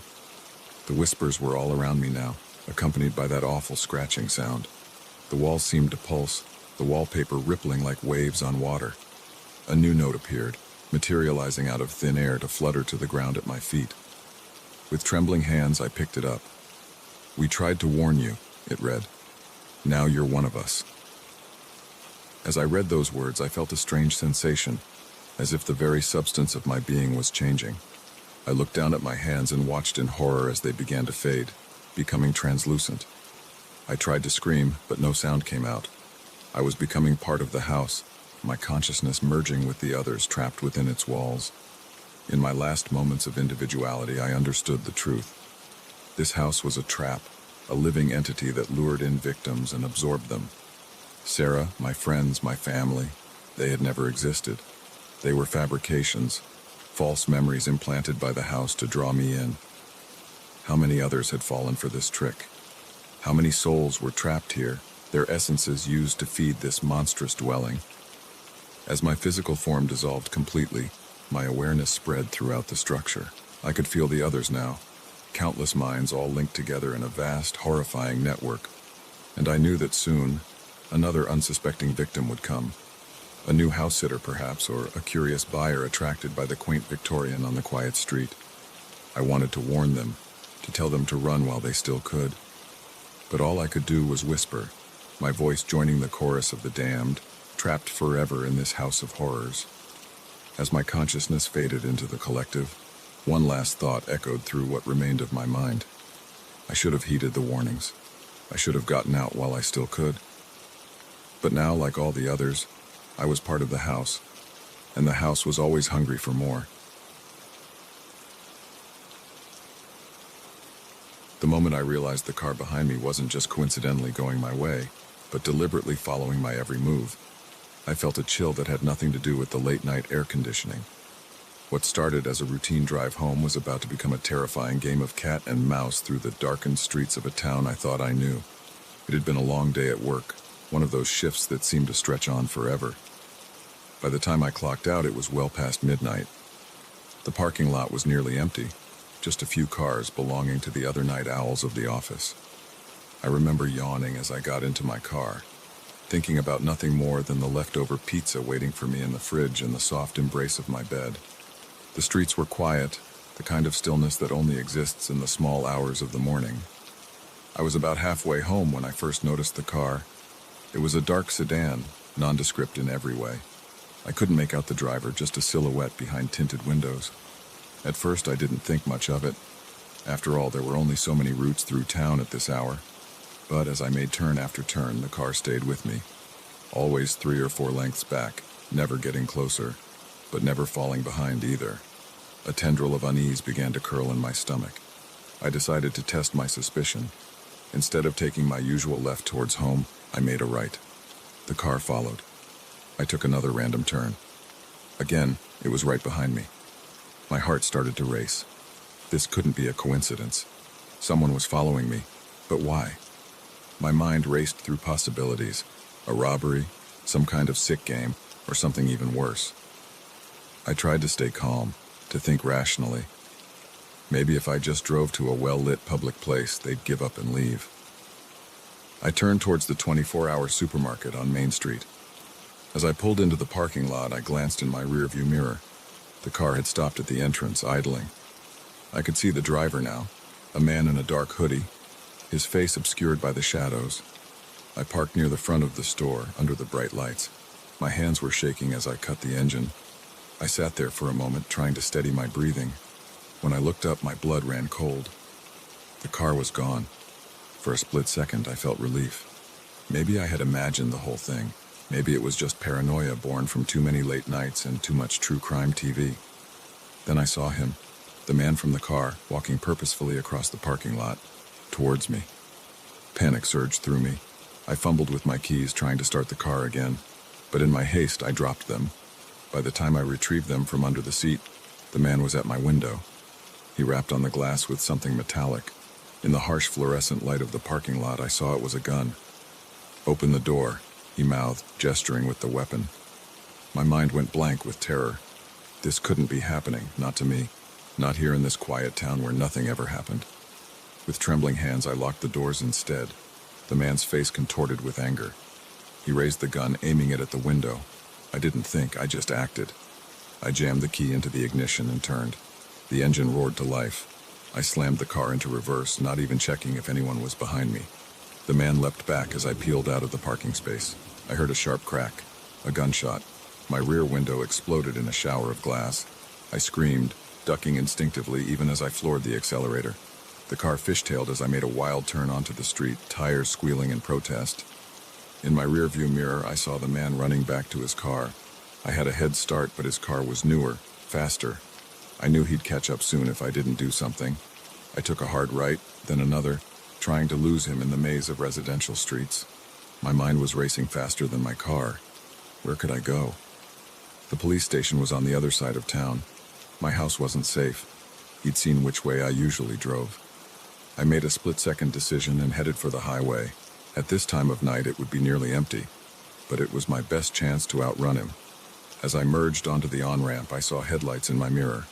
He had found me. The sedan was gaining ground, eating up the distance between us. I pushed my old car to its limits, the engine whining in protest as the speedometer crept past 90, then 100. But it wasn't enough. The sedan was still coming. Suddenly, an idea struck me. It was risky, possibly suicidal, but it was all I had. About a mile ahead was a sharp turn, the kind that required slowing down even in good conditions. Beyond it was a steep embankment leading down to the river. I took a deep breath, tightening my grip on the steering wheel. I could do this. I had to do this. As I approached the turn, I didn't slow down. If anything, I sped up. In my mirror, I saw the sedan getting closer. Just a few more seconds. At the last possible moment, I slammed on the brakes and wrenched the wheel to the right. My car skidded, the tires screaming as they fought for traction. For a heart-stopping moment, I thought I'd miscalculated, that I was going to go over the edge. But then the car straightened out, fishtailing wildly but staying on the road. I didn't look back. I didn't need to. I heard the crash, the screech of metal on metal, the shattering of glass. When I finally dared to check my mirror, the sedan was gone. In its place was a gaping hole in the guardrail. My hands were shaking so badly I could barely keep the wheel straight. But I didn't stop. I couldn't stop. I drove and drove, putting as much distance between me and that turn as possible. It wasn't until I saw the "Welcome to Pennsylvania" sign that I finally pulled over. I was miles from home, running on fumes and coming down from the biggest adrenaline rush of my life. As the sun began to rise, painting the sky in shades of pink and gold, I sat on the hood of my car and tried to process what had happened. Who was that man? Why had he targeted me? And had I just killed him? I knew I should call the police, report what had happened. But a part of me was afraid. Afraid they wouldn't believe me. Afraid that somehow I'd end up being the one in trouble. So I did the only thing I could think of. I drove to the nearest diner, ordered a coffee, and started planning. I couldn't go home. Not yet. Maybe not ever. Whoever that man was, he might have friends, and they might come looking for me. As I sat there, watching the early morning crowd trickle in, I realized my life had changed irrevocably. I was no longer just another office worker in a small town. I was a survivor, a fugitive, a killer. I didn't have answers, but I knew one thing for certain. I could never let my guard down again. Because out there on some dark and lonely road, there might be another car, another pursuer, another fight for survival. And next time I might not be so lucky. With hands that still trembled slightly, I pulled out a map. It was time to disappear, time to become someone new, someone who had never been chased down a midnight highway by a stranger with a gun. As I plotted my new course, I couldn't help but glance over my shoulder, checking the parking lot for any cars that didn't belong. Old habits die hard, I suppose, and some lessons once learned are impossible to forget. The waitress came by to refill my coffee. "Long night?" she asked, eyeing my disheveled appearance. I managed a weak smile. "You have no idea." The moment I saw the empty sleeping bag where Jake should have been, I knew our camping trip had taken a terrifying turn. The early morning mist hung heavy in the air, obscuring the edges of our campsite, but there was no mistaking the fact that one of us was missing. And as I stood there, heart pounding, I couldn't shake the feeling that the strange lights we'd seen in the sky last night had something to do with it. It was supposed to be a fun adventure, just 4 friends looking for a thrill in the wilderness. We'd heard the stories about this area, of course. Whispered tales of UFO sightings, mysterious lights in the sky, and campers who swore they'd lost time. But we didn't really believe it. Or at least I didn't. It was all just part of the excitement, wasn't it? Now, as I stared at Jake's abandoned sleeping bag, I wasn't so sure anymore. "Guys, wake up," I hissed, nudging Sarah and Mike awake. "Jake's gone." Sarah bolted upright, her eyes wide with panic. "What do you mean, gone?" Mike was slower to wake, grumbling as he unzipped his sleeping bag. "He probably just went to take a leak, chill out." But as we called out for Jake, our voices echoing through the misty forest, an eerie silence was our only answer. No birds chirping, no rustling of leaves, just an oppressive, unnatural quiet that sent shivers down my spine. We searched the immediate area around our campsite, but there was no sign of Jake. No footprints leading away, no discarded clothing, nothing. It was as if he'd simply vanished into thin air. "This isn't funny, Jake," Sarah shouted, her voice cracking with fear. "Come out now." But deep down, we all knew this wasn't some elaborate prank. Something was very, very wrong. As the sun climbed higher in the sky, burning away the morning mist, we expanded our search. We combed through the surrounding forest, calling Jake's name until our voices were hoarse. But with each passing hour, our hope dwindled. It was mid-afternoon when things started to get weird. I was pushing through a dense patch of underbrush when suddenly, the world seemed to flicker. For a split second, everything around me changed. The trees were taller, older. The ground was covered in a strange, iridescent moss. And the sky was a deep, unnatural purple. I blinked and everything was back to normal. But the image was seared into my mind, leaving me dizzy and disoriented. Did you guys see that?" I asked, my voice shaking. Sarah and Mike looked at me, confusion etched on their faces. "See what?" Mike asked. I tried to explain, but the words sounded crazy even to my own ears. They exchanged worried glances, clearly thinking I was losing it. But I knew what I'd seen, and I had a sinking feeling that it was somehow connected to Jake's disappearance. As the day wore on, similar incidents began to plague all of us. Sarah swore she saw strange symbols carved into tree trunks, only for them to vanish when she looked again. Mike kept hearing whispers in a language he couldn't understand, always just on the edge of his hearing. And me? I kept experiencing those flashes, those moments where reality seemed to shift. Each time the alternate world I glimpsed became clearer, more vivid, and each time I felt a pull, as if something was trying to draw me in. Night fell, and we were no closer to finding Jake. Exhausted and terrified, we made our way back to the campsite. None of us wanted to admit it, but we were lost. The forest around us seemed different, unfamiliar. Had we wandered farther than we thought, or was something else at play? We huddled around the campfire, jumping at every snapping twig and rustling leaf. The sky above was clear, the stars impossibly bright. But as we watched, the stars began to move. slowly at first, then faster, swirling in impossible patterns. "This can't be happening," Sarah whispered, clutching my arm so tight it hurt. "What's going on?" Before I could answer, a blinding light flooded our campsite. It was so bright, so all-encompassing that for a moment I thought I'd gone blind. I could hear Sarah and Mike screaming, but their voices sounded distant, muffled. And then, as suddenly as it had appeared, the light was gone. But we weren't in our campsite anymore. We were somewhere else. The air was thick and heavy, filled with a strange, sweet scent that made my head spin. The ground beneath our feet pulsed with an otherworldly energy, and all around us tall, spindly figures moved in the shadows, their movements fluid and unnatural.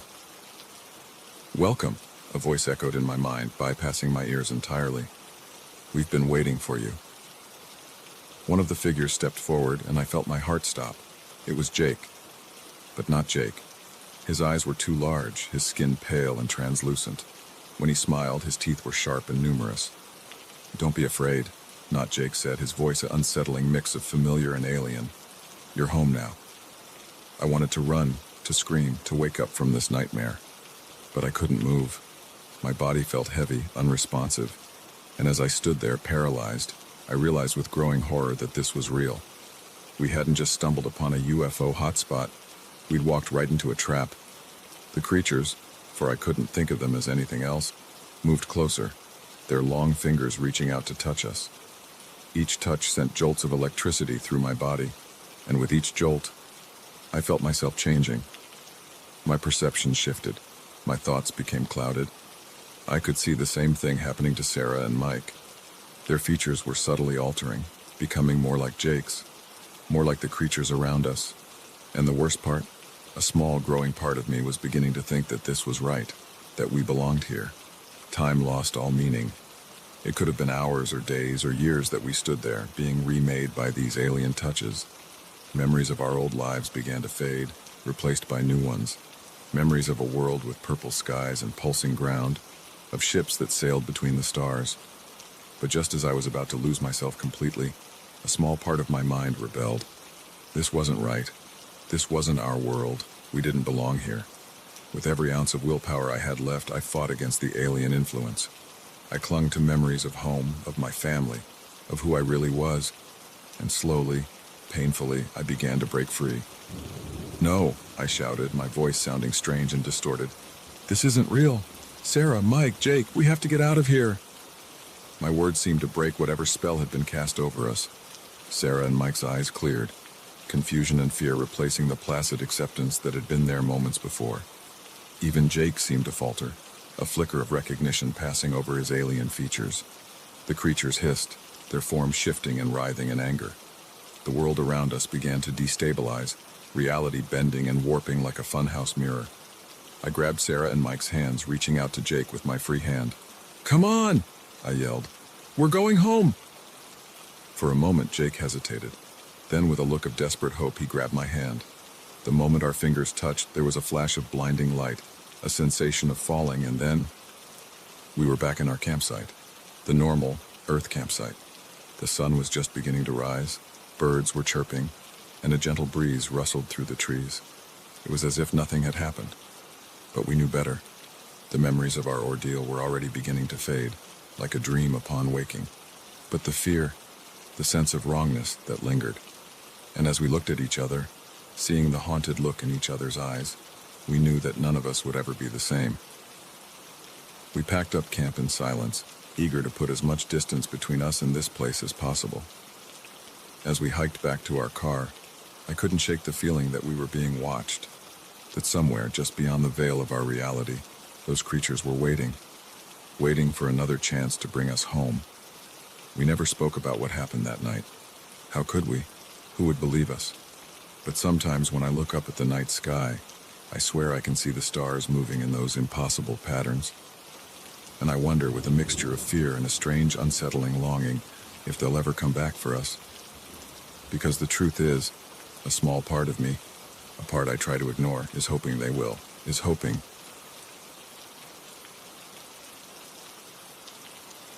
The moment I saw the doll's eyes move, I knew I had inherited more than just an antique dollhouse. A chill ran down my spine as I watched the tiny porcelain figure turn its head, its glass eyes fixing on me with an unsettling intensity. In that instant, I realized the stories my grandmother had told me weren't just fairy tales, they were warnings. I'd always been fascinated by the ornate Victorian dollhouse that sat in my grandmother's attic. As a child, I'd spend hours playing with it, imagining the lives of the little dolls that inhabited its miniature rooms.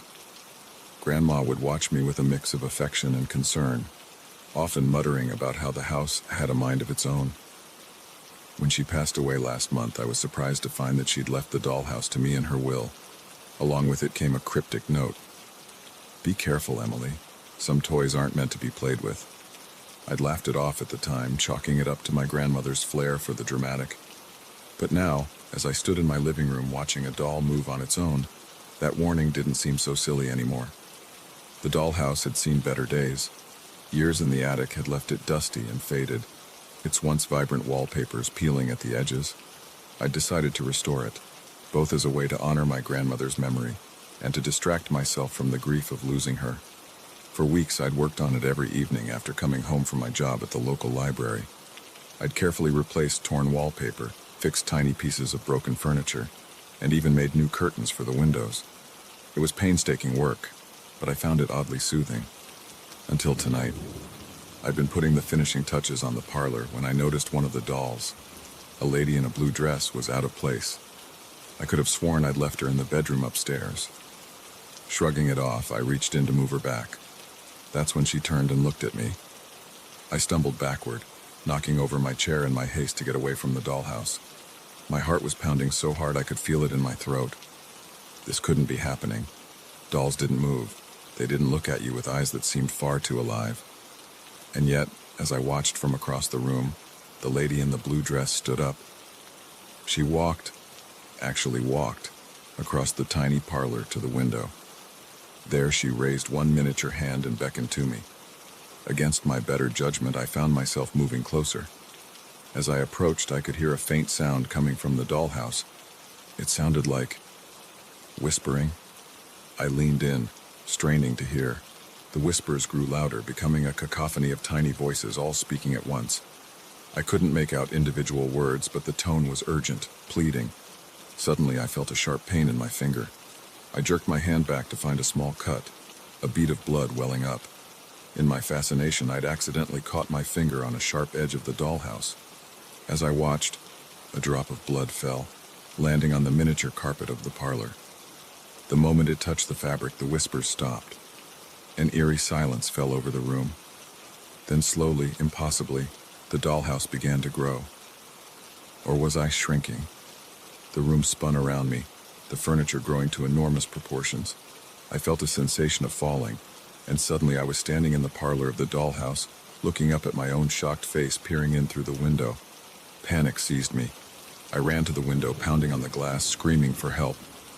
But my voice came out as nothing more than a whisper, lost in the vastness of the now giant room beyond. "Welcome home, Emily," a voice said behind me. I turned to see the lady in the blue dress, now my size, smiling at me, but it wasn't a kind smile. It was predatory, triumphant. "What's happening?" I gasped. "What is this place?" The lady's smile widened, showing too many teeth. "This is where we all end up eventually. All the women in your family. Your grandmother resisted for years, but in the end, even she succumbed." A chill ran through me as the implications of her words sank in. "My grandmother? She's here?" The lady nodded, gesturing to a door behind her. "Would you like to see her?" Before I could answer, the door swung open. There, sitting in a rocking chair, was my grandmother, but not as I remembered her. This version of her was young, perhaps in her 20s, dressed in clothes from another era. "Grandma?" I whispered. She looked up, her eyes widening in recognition and then horror. "Oh, Emily, no, not you too." I ran to her, wrapping my arms around her in a desperate hug. She felt real, solid. This was no dream or hallucination. "What's going on, Grandma? How do we get out of here?" She pulled back, her eyes sad. "We don't, dear. This house, it's been in our family for generations. It takes us one by one. I had hoped by giving it to you, by warning you, you might break the cycle." "But why?" I asked, my mind reeling. Why us? Why our family? The lady in the blue dress laughed, a sound like breaking glass. Because your ancestor made a deal, silly girl. A deal for wealth, for power. And this house, this is where she pays the price. Where you all pay the price. I looked around the room, really seeing it for the first time. There were other dolls. No, other women watching us. Some looked resigned, others angry, but all had the same haunted look in their eyes. There has to be a way out, I said, desperation creeping into my voice. We can't just be trapped here forever. My grandmother shook her head. Many have tried, Emily.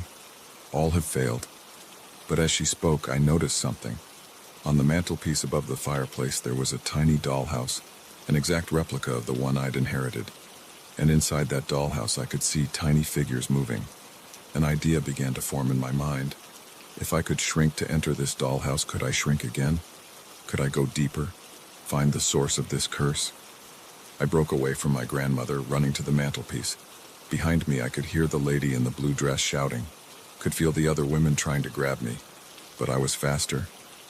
I reached the tiny dollhouse and without hesitation pricked my finger on its sharp roof. A drop of blood fell, landing on its miniature lawn. The world spun again. I felt that sickening sensation of falling, of shrinking. When it stopped, I found myself standing in front of an even smaller dollhouse. I was getting closer. I could feel it. Again and again I repeated the process. Each time the dollhouse grew smaller, the details becoming more intricate, more impossible. And each time I could feel a growing sense of wrongness, of evil. Finally, after what felt like an eternity of shrinking, I reached a dollhouse so small it was barely visible to the naked eye. But I knew somehow that this was it, the source of the curse. With a deep breath, I pricked my finger one last time. The world exploded into light and sound. I was falling, faster than ever before, tumbling through space and time. I saw flashes of my ancestors, of the woman who had made the original deal. I saw the entity she had bargained with, a thing of shadow and malice. And then suddenly, I was back in my living room, full-sized and gasping for air. The dollhouse sat before me, innocent-looking and still. But now I knew its secret. With shaking hands, I reached for my phone and dialed the number my grandmother had left me, the one I was only supposed to use in emergencies. A gruff voice answered on the first ring. Emily, is it time it? I swallowed hard, my eyes never leaving the dollhouse. Yes, I said. It's time. Bring the sage, the salt, and the iron. We're ending this tonight. As I hung up, I could have sworn I heard a tiny scream of rage coming from the dollhouse. But I wasn't afraid anymore. I knew the truth now, and knowledge was power. Tonight I would free my family from this curse. And tomorrow I would burn every dollhouse I could find. Because now I knew, some toys really aren't meant to be played with, and some inheritances are better left unclaimed.